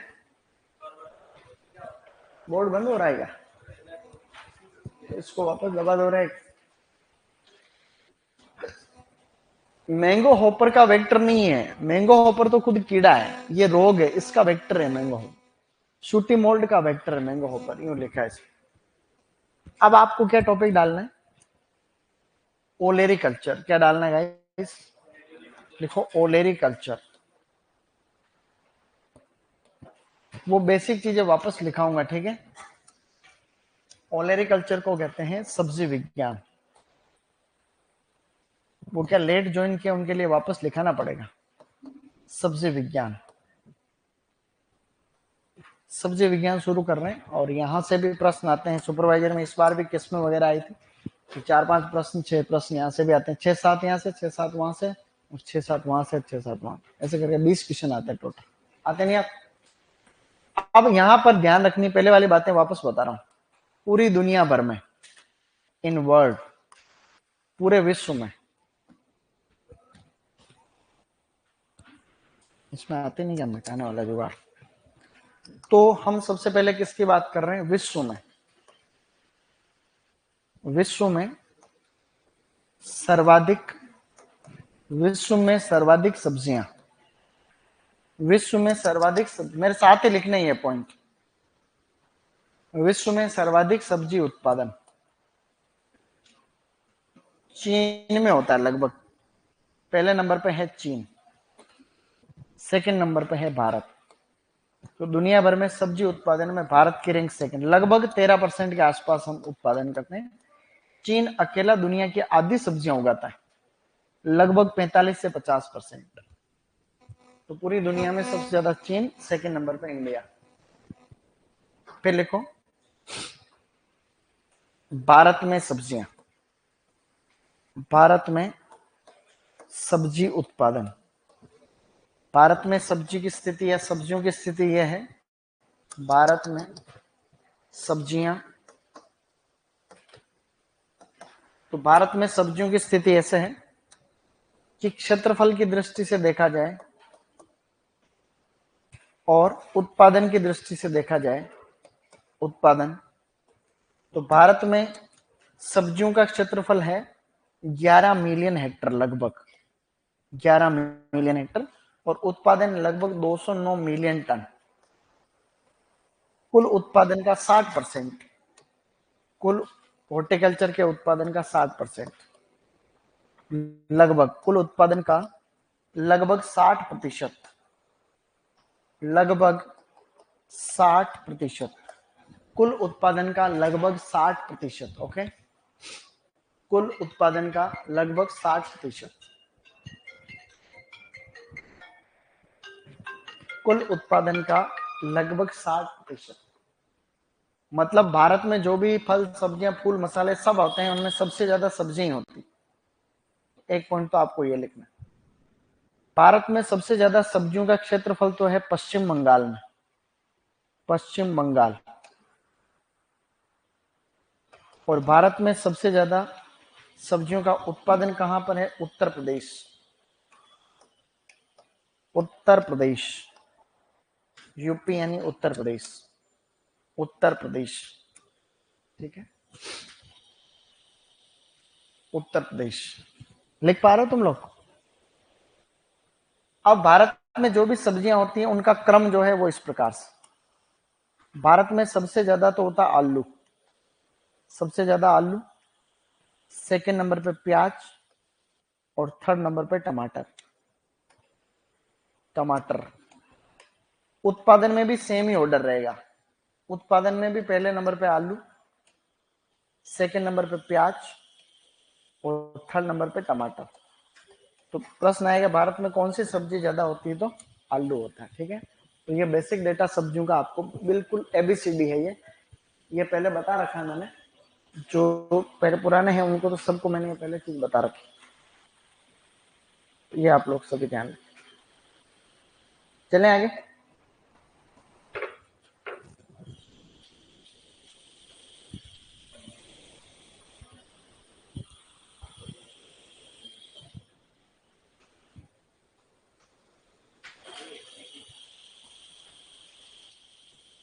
डन, अरे यहां तक डन। अब पहली सब्जी पढ़ रहे हैं अपन, लिखो टमाटर।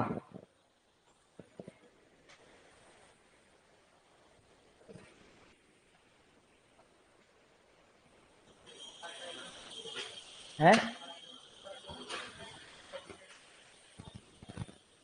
क्या, यहां तक डन। अब सबसे पहले लिखो, क्या लिखोगे, टमाटर। सबसे पहले लिखो टमाटर यानी टोमेटो। टोमेटो की सामान्य जानकारी मेरे साथ ही लिखनी है, ठीक है। इसकी जनरल इंफॉर्मेशन मेरे साथ लिखें, तो इसकी सामान्य जानकारी मेरे साथ ही लिखें ऐसे।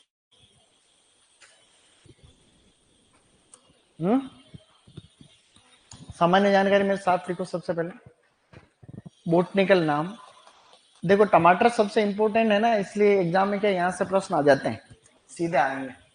लिखो लाइकोपर्सिकॉन एस्कुलेंटम, लाइकोपर्सिकॉन एस्कुलेंटम, लाइकोपर्सिकॉन एस्कुलेंटम।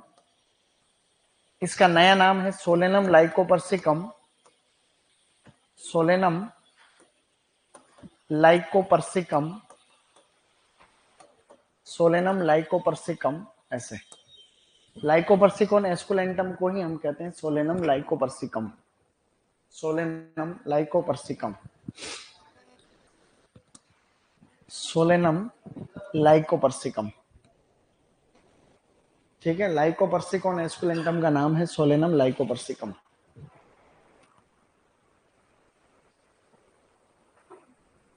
अब चलो आगे। अब इसका लिखो कुल, कुल तो तुम्हें पता भी नहीं, सोलेनेसी। फैमिली लिखो गाइस सोलेनेसी। गुणसूत्रों की संख्या लिखो 24, 2n बराबर 24।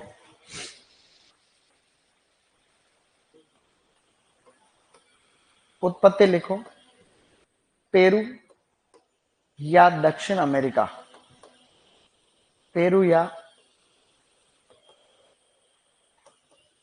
दक्षिण अमेरिका, पेरू या दक्षिण अमेरिका, पेरू दक्षिण अमेरिका,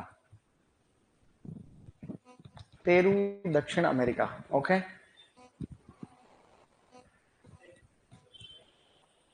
डन। अब लिखो फल प्रकार, फल प्रकार लिख पा रहे हो ना आराम से, गुड। ये चीजें हमने पहले पढ़ रखी है इसलिए आप लोगों को लिखा रहे हैं। फल प्रकार लिखो बेरी, क्योंकि सोलेनेसी कुल में बेरी तो होता है, सोलेनेसी कुल की सब्जियों में बेरी या सरसी फल प्रकार होता है। और फूलों का गुच्छा, तो लिखो फूलों के गुच्छे को ट्रस कहते हैं, तो टमाटर के फूलों का गुच्छा कहलाता है ट्रस, फूलों का गुच्छा कहलाता है ट्रस, TRUSS ट्रस। तो टमाटर के जो फूलों का गुच्छा होता है गाइस, उसे हम लोग बोलते हैं ट्रस, TRUSS। तो ये आपको बेसिक जानकारी लिखनी, बिल्कुल व्यवस्थित लिखो। शाम को भी होगी क्लास है ना, जो भी शाम का टाइम टेबल है वो तो होगी ही, वो तो है ही आज, उसमें भी आना सब लोग, ठीक है। ऐसे नहीं अभी नींद तुम दिन में पूरी करो, हैं फिर तो हिसाब बराबर हो जाएगा। वही एक सफलता का मंत्र बताता हूं तुम्हें,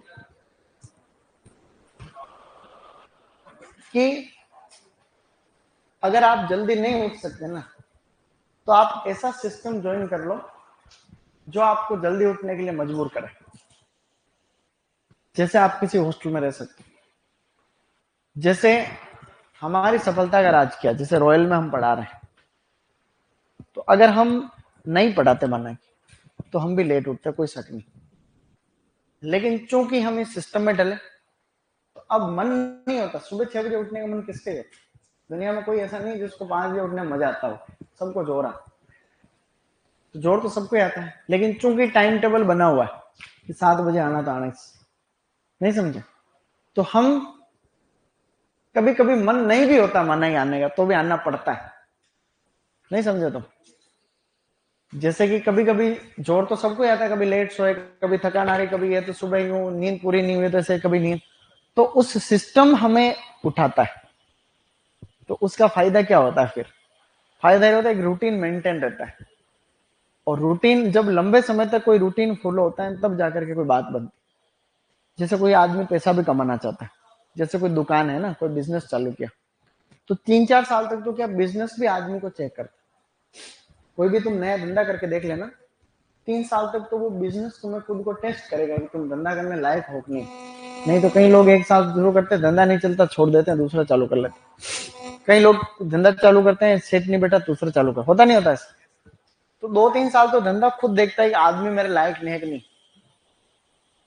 मैंने कई गांव में ऐसे देखे हैं, जो बुआ जी की शादी है तो भी धंधा छोड़ के बुआ जी के उधर घूम रहा है आगे पीछे। पड़ोस में किसी की शादी है तो शादियों में 7-7 दिन तक, उसके खुद के रिश्तेदार नहीं है, वो 7 दिन तक शादी में घूम रहा है। धंधा वहां, धंधा चालू किया और वहां ऐसे चल रहा है। कोई रिश्तेदारी में शादी तो वो पहले तैयार वहां मौके पर। ठीक है भाई, जब आप धंधे के साथ में लापरवाही कर रहे हो, तो ग्राहक तो टूटते हैं ना। जैसे तुम्हारी कोई दुकान है, किराने की दुकान है माने, उस तुम्हारी दुकान के भरोसे जैसे कई लोग, जैसे माना कि तुम सब्जी का व्यापार करते हो, टेम्पो चलाते हो सब्जी का, तुम कहीं 50 ऐसी जो ठेले हैं जो फास्ट फूड, मैगी बनाते हैं या और कुछ बनाते हैं, तुम उस पर आलू की सप्लाई करते हो, टमाटर की करते हो या और कुछ करते हो। अब तुम खुद बीच बीच में 5-5, 10-10 दिन की छुट्टियां मारोगे, तो वो तो रोज चलाएंगे ना काम, तो वो तो तुमसे नहीं तो किसी और से लेंगे, और उससे लेंगे जो रेगुलर। सही नहीं? तो धंधा फेल हो गया, नहीं हो गया? तो इसलिए धंधा भी टाइम मांगता है। और ये ज्यादा दिन की बात नहीं, 5-6 साल तक अगर आप जम के रहेंगे तो अच्छा पैसा भी बन जाता है। फिर आप मजदूर रख सकते हो भाई, आप फिर गांव आ सकते हो, तो आप कोई आदमी रख लिया तो वो करेगा काम। होता नहीं होता ऐसा? मजदूर रख लिया, जैसे अभी जेल सर ने 5-7 साल खूब मेहनत की। अब हमारे जो मजदूर रख लिए बहुत सारे मजदूरी है भाई, तनख्वाह दे, नौकरी है। तो अब वो महाकुंभ में गए, आ जाएंगे शायद, अभी आगे होंगे रात को, क्या बोल, शाम को आगे होंगे, बोल रहे थे आने। महाकुंभ घूम रहे, कभी केरल घूम रहे, कभी इधर मजे मार रहे हैं। एक बात बता रहा हूँ, तो जब आप कुछ साल तक कर लेते हो और पैसे ऐसे भी कमाते हैं, जब आदमी रेगुलर काम करता है, तो वो कोई शक नहीं है कि पैसा पैसा अपने आप आता है। ये तो साइकोलॉजी ऑफ मनी किताब है, वो पढ़ना कभी। साइकोलॉजी ऑफ मनी मतलब पैसे की एक साइकोलॉजी होती है। वो साइकोलॉजी पैसा खुद व्यक्ति के पास चल के आता है। वो डायलॉग नहीं है दुनिया में जितने भी पैसे वाले लोग हैं उनसे पैसा लो, और जितनी भी जनसंख्या उनमें बराबर बराबर बांट दो सब में। तो 2-3 साल बाद क्या होगा, वो पैसा उन्हीं लोगों के पास वापस चला जाएगा। वापस जो करोड़पति वो करोड़पति हो जाएगा, रोडपति जो रोडपति हो जाएगा वापस। क्योंकि एक पैसे का एक सिस्टम और साइकोलॉजी होती नहीं। ये गधे को जैसे वो नहीं होता, गधे को हजम नहीं होता घी, वो वाला है। कहते हैं कोई कहावत है, गधे को हजम घी हजम नहीं होता है, कुछ और है। गधे ही जगह कुछ और है। कुत्ते को घी हजम नहीं होता, ऐसा है क्या? अच्छा ठीक है, तो कुत्ता ले लो उसकी। चलो आगे बढ़ो। अब लिखो सामान्य जानकारी। अब अच्छी अच्छी बातें पढ़ेंगे, ध्यान रखना।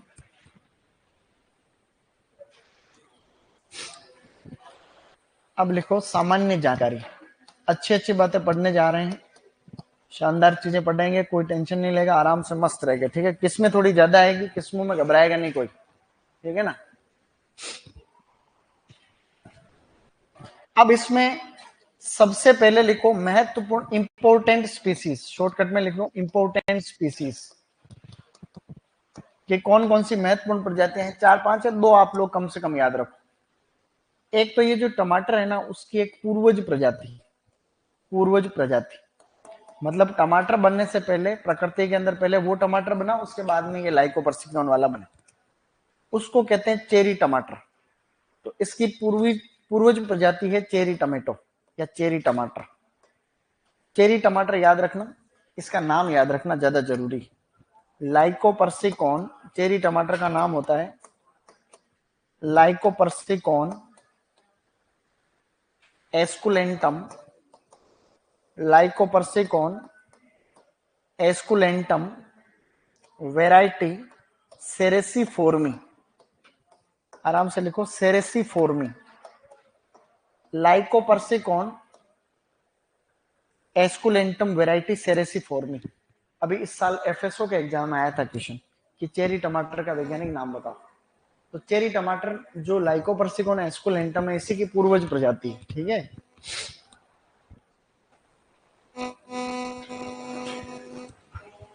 तो एक प्रजाति तो आपने ये याद कर ली। ठीक है, चेरी टमाटर याद कर लिया, एक प्रजाति ये हो गई जिसका नाम होता है लाइकोपर्सिकॉन एस्कुलेंटम वैरायटी सेरेसिफोर्मी। ओके, प्रश्न एफएसओ में क्या आया था, चेरी टमाटर का वैज्ञानिक नाम बताओ।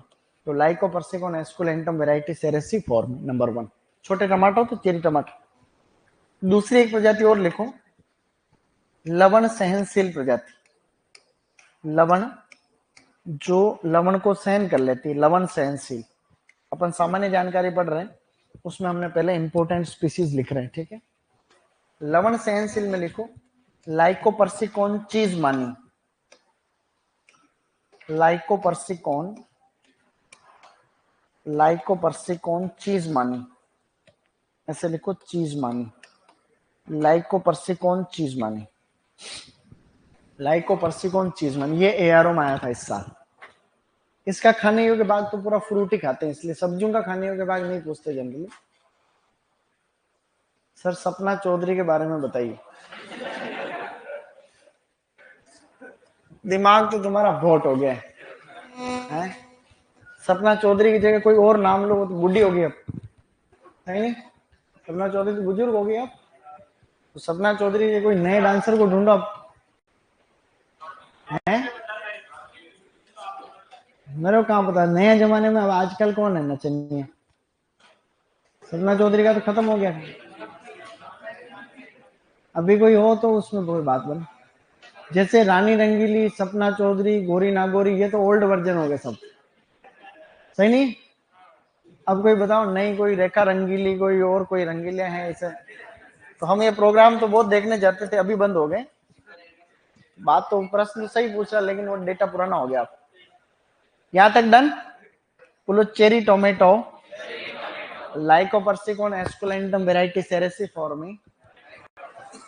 और लवण सहनशील, जो लवण सहनशील का मतलब क्या हुआ, जो ज्यादा पीएच पे जिसकी खेती हो सकती, जैसे पीएच 8 तक है, लेकिन ये जंगली है ना, तो जंगली है तो हम क्या कराते हैं, देखो जंगली प्रजातियां पढ़ने का मतलब क्या रहता है, इसकी किस्मों का संकरण इसके साथ कराते, तो जो नई किस्म बनती है ना F1 हाइब्रिड, वो भी ज्यादा पीएच पे होता है। फिर टमाटर, जैसे ये टमाटर की प्रजाति, इसके फल खाने लायक नहीं होते, फल छोटे होते हैं, जंगली होते हैं, लेकिन इसकी जड़ें लवण को सहन कर लेती, तो हम टमाटर की कोई किस्म का संकरण इसके साथ कराते हैं। फिर जो नई किस्म बनती है उसके अंदर फल तो टमाटर वाले आते हैं, लेकिन वो लवण को क्या कर लेता है, फिर सहन कर लेता। अब इसमें सामान्य जानकारी में अगले पॉइंट लिखो।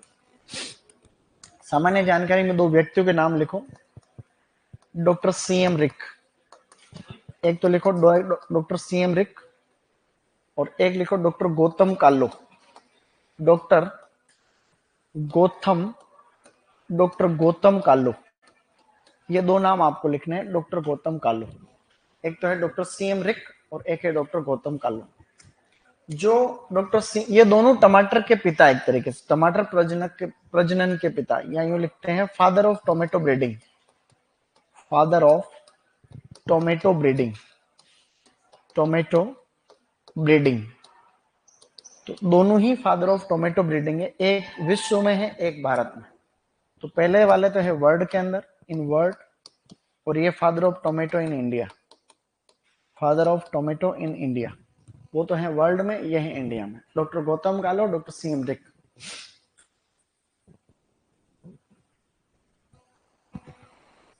ठीक है, इजी गोइंग, लिख पा रहे हो ना? अब चलो नेक्स्ट, आलू मटर टमाटर मेथी, स्वपरागण था, पढ़ा था ना अपन ने? तो ये भी स्वपरागित फसल है, स्वपरागन। आलू, मटर, टमाटर, मेथी, इनमें स्वपराग, इसमें भी स्वपरागन पाया जाता है। फिर अगला पॉइंट लिखो इसमें, दिवस निष्प्रभावी पौधा है, डे न्यूट्रल प्लांट। दिवस निष्प्रभावी, दिवस निष्प्रभावी पौधा यानी day neutral plant, day neutral plant, day neutral plant. अब लिखो day neutral plant, day neutral plant. अब एक लाइन लिखोगे ये सब लिखने के बाद,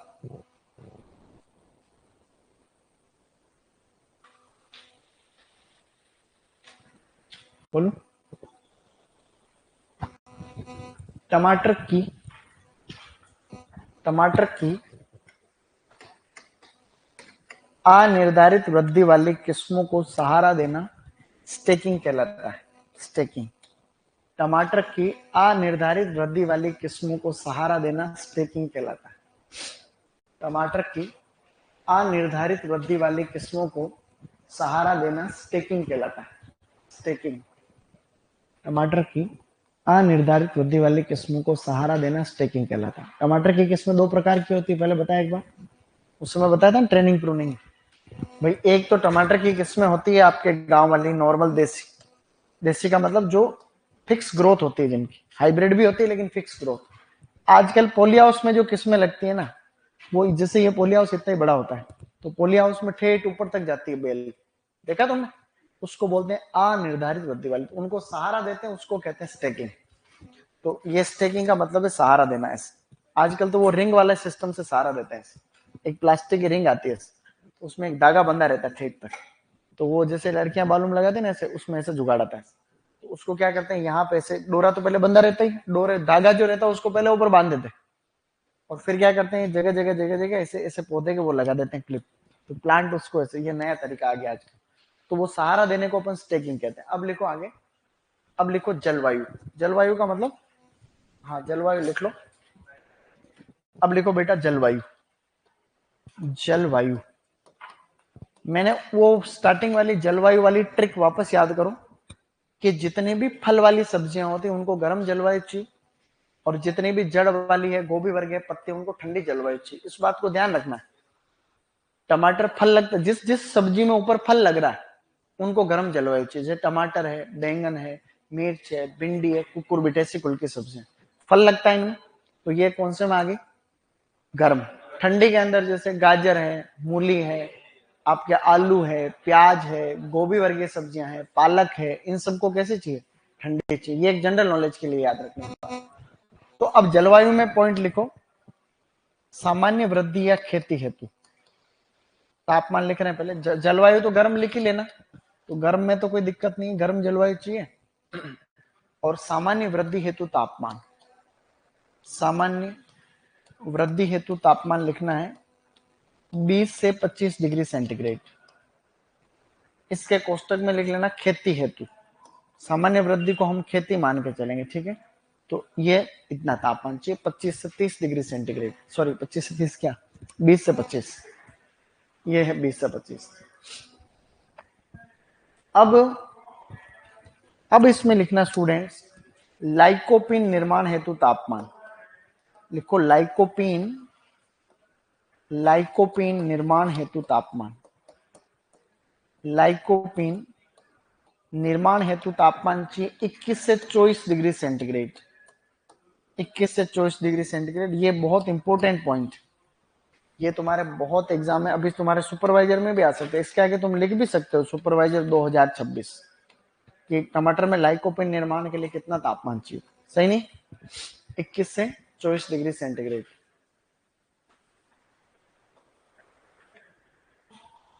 अरे वो लाइन मैंने बोली क्या है, मैंने वो लाइन कितनी बार बोली थी, कम से कम 5 बार रिपीट की थी, है भाई शिक्षा, तुम्हारा नाम शिक्षा है लेकिन तुम सुनते नहीं हो भाई, मैंने 5 बार बोली ना वो लाइन, 5 बार बोली थी कम से कम। तो फिर तो मैंने ये बोला था कि भाई टमाटर की अनिर्धारित वाली किस्मों को सहारा देना स्टेकिंग कहलाता है। अब लिखो लाइकोपीन निर्माण बंद, लिखो लाइकोपीन, लाइकोपीन निर्माण, लाइकोपीन निर्माण बंद हो जाता है अगर तापमान 30 डिग्री सेंटीग्रेड से ऊपर जाता है। 30 डिग्री सेंटीग्रेड से ऊपर गया तो लाइकोपीन निर्माण बंद हो जाएगा। ये तीनों पॉइंट है, उसमें से ये बीच वाला पॉइंट बहुत विशेष है और पहले वाला भी ध्यान रख लेना अगर आ जाएगा। अब आगे बढ़ेंगे अपन, अब धीरे धीरे और काम की चीजों की तरफ आगे बढ़ते हुए। सर एक बार और कर दो, शाबाश। टमाटर की अनिर्धारित वृद्धि वाली किस्मों को सहारा देना स्टेकिंग कहलाता है। ठीक है, अब भी नहीं लिखा हो तो फिर अच्छी बात नहीं। अब लिखो बुआई। देखो बुआई आप टमाटर की पूरे साल करेंगे। अब यहां एक चीज का हमेशा ध्यान रखना, मैं जो कह रहा हूं, मैं बुआई जो लिख रहा हूं ये नर्सरी में बुआई की बात नहीं कर रहा हूं, खेत में बुआई की बात हो रही। मैं जहां जहां भी बुआई की बात करूंगा खेत में बुआई, खेत में बुआई करने के कुछ दिन पहले नर्सरी में लगाते हैं पौधों को, ज्यादातर जिसकी भी नर्सरी तैयार करते हैं। जैसे अभी मैं बात करूंगा, जैसे टमाटर की खेती आप लोग एक तो करते हो वर्षा ऋतु में। कब करते हो? खरीफ बोलते हैं उसको, क्या बोलते हैं? खरीफ बोलते हैं या वर्षा ऋतु बोलते हैं? खरीफ, मेन ऋतु तो यही है, खरीफ ऋतु। दूसरा हम इसको लगाते हैं सर्दियों में। कब लगाते हैं? सर्दी, यानी कि रब्बी बोलते हैं उसको, सही नहीं? रब्बी की सीजन बोलते हैं, यानी कि हम बोलेंगे सर्दियों में, सर्दियों, सर्दियों में। और अगली जो आप लोग देखते हो जिसको कहते हैं जायद, जायद को हम लोग बोलते हैं ग्रीष्म या गर्मी वाली ऋतु, ग्रीष्म ऋतु। समझ गए मेरी बात को? 3 बार आप लोग क्रॉप को लगा रहे हो। अब ये इसमें टाइम, जैसे खरीफ में लगाने का टाइप है जून जुलाई, क्या है गाइस? बोलो जून जुलाई। सर्दियों वाला है अक्टूबर नवंबर, और जायद के अंदर क्या है? फरवरी मार्च। अब यहां ध्यान देने वाली बात क्या थी?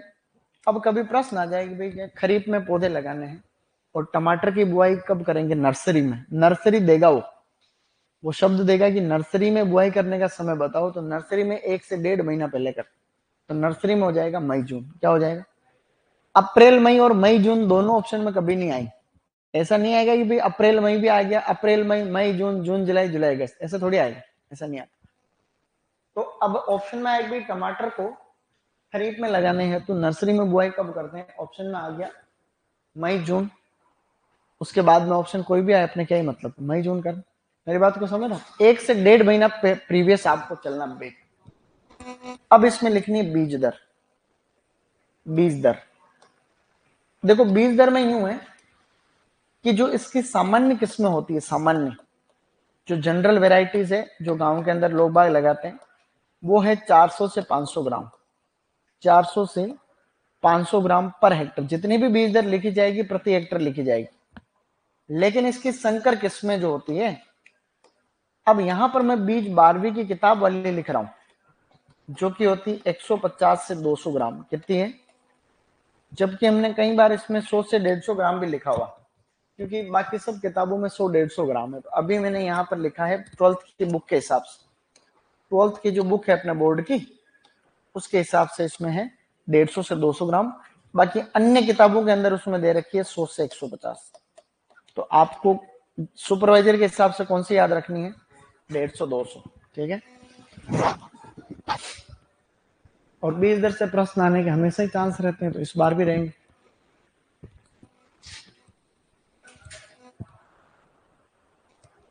सर अब जब 12th पढ़ते थे तो 6 बजे उठ जाते थे, अब नहीं उठा जाता, वही तो बात है।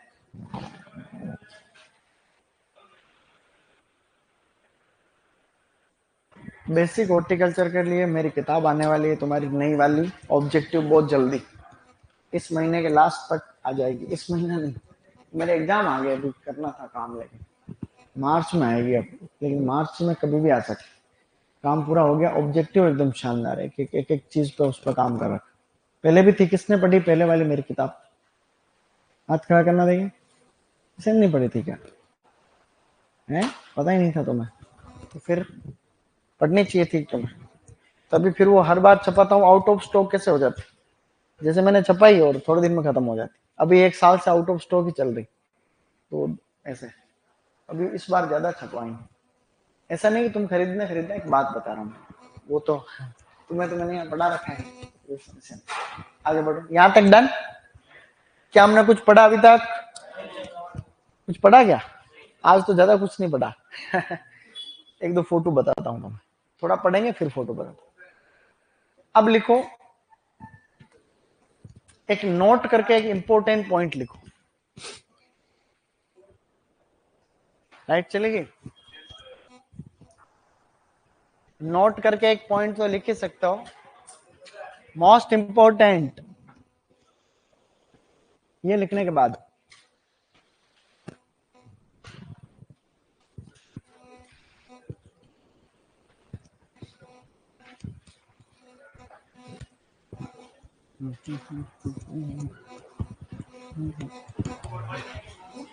है, हाँ बुक में है, बुक वाली लिखेंगे अपन, जो मेन जहां पर भी काम की चीजें ना वो बुक वाली है। 150 से 200 बुक वाली, ये अन्य किताबों के अंदर है। तो आपको सुपरवाइजर में आया तो यही करनी है, 150-200।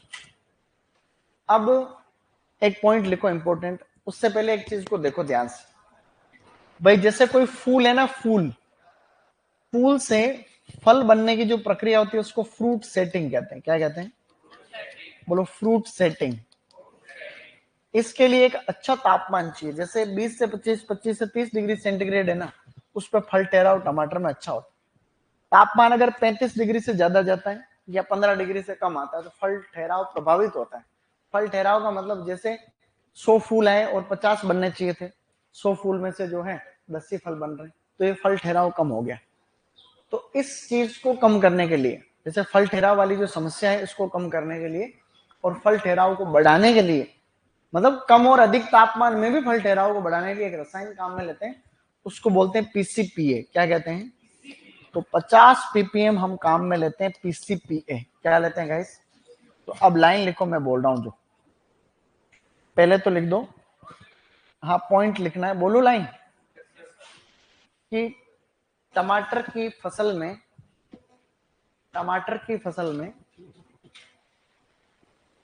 कम व अधिक तापमान में, टमाटर की फसल में कम व अधिक तापमान में फल ठहराव बढ़ाने हेतु, टमाटर की फसल में कम व अधिक तापमान में फल ठहराव बढ़ाने हेतु 50 ppm पीसीपीए का प्रयोग किया जाता है।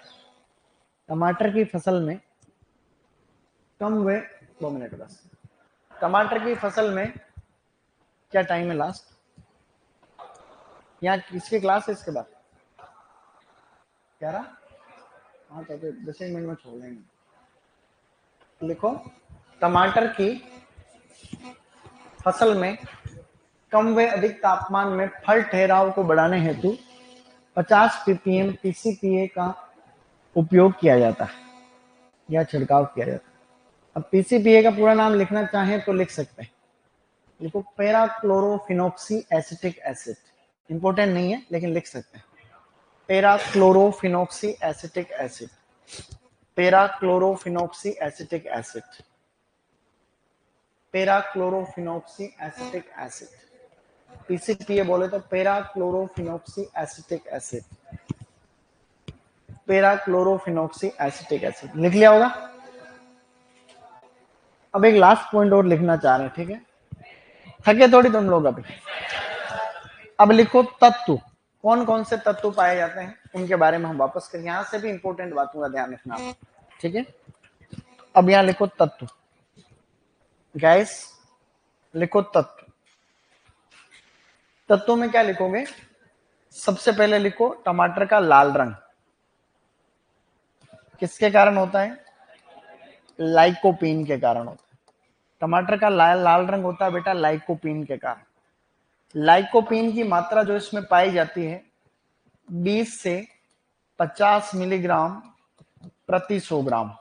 100 ग्राम टमाटर के गूदे में 20 से 50 मिलीग्राम इसकी मात्रा पाई जाती है लाइकोपीन। ये क्वेश्चन आते रहते हैं आजकल, ठीक है? अब लाल रंग हो गया।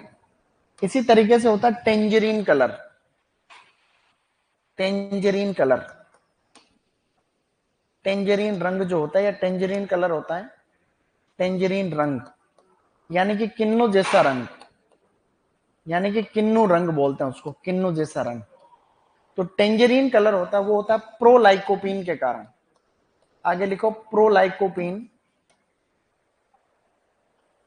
प्रोलाइकोपीन जिसे हम सिसलाइकोपीन भी कहते हैं।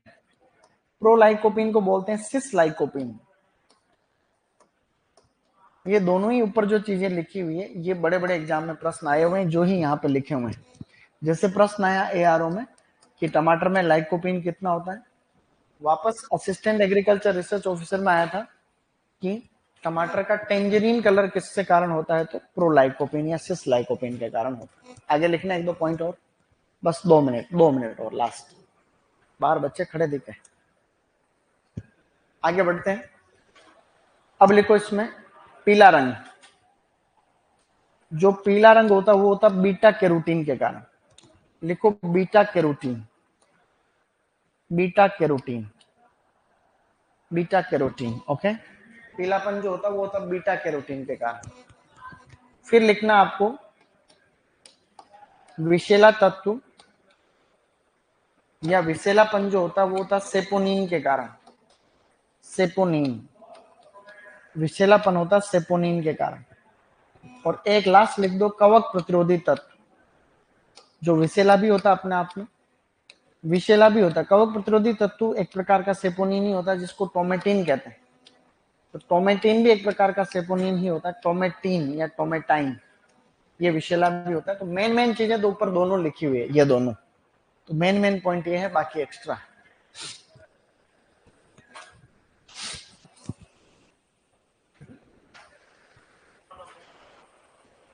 यहां तक डन।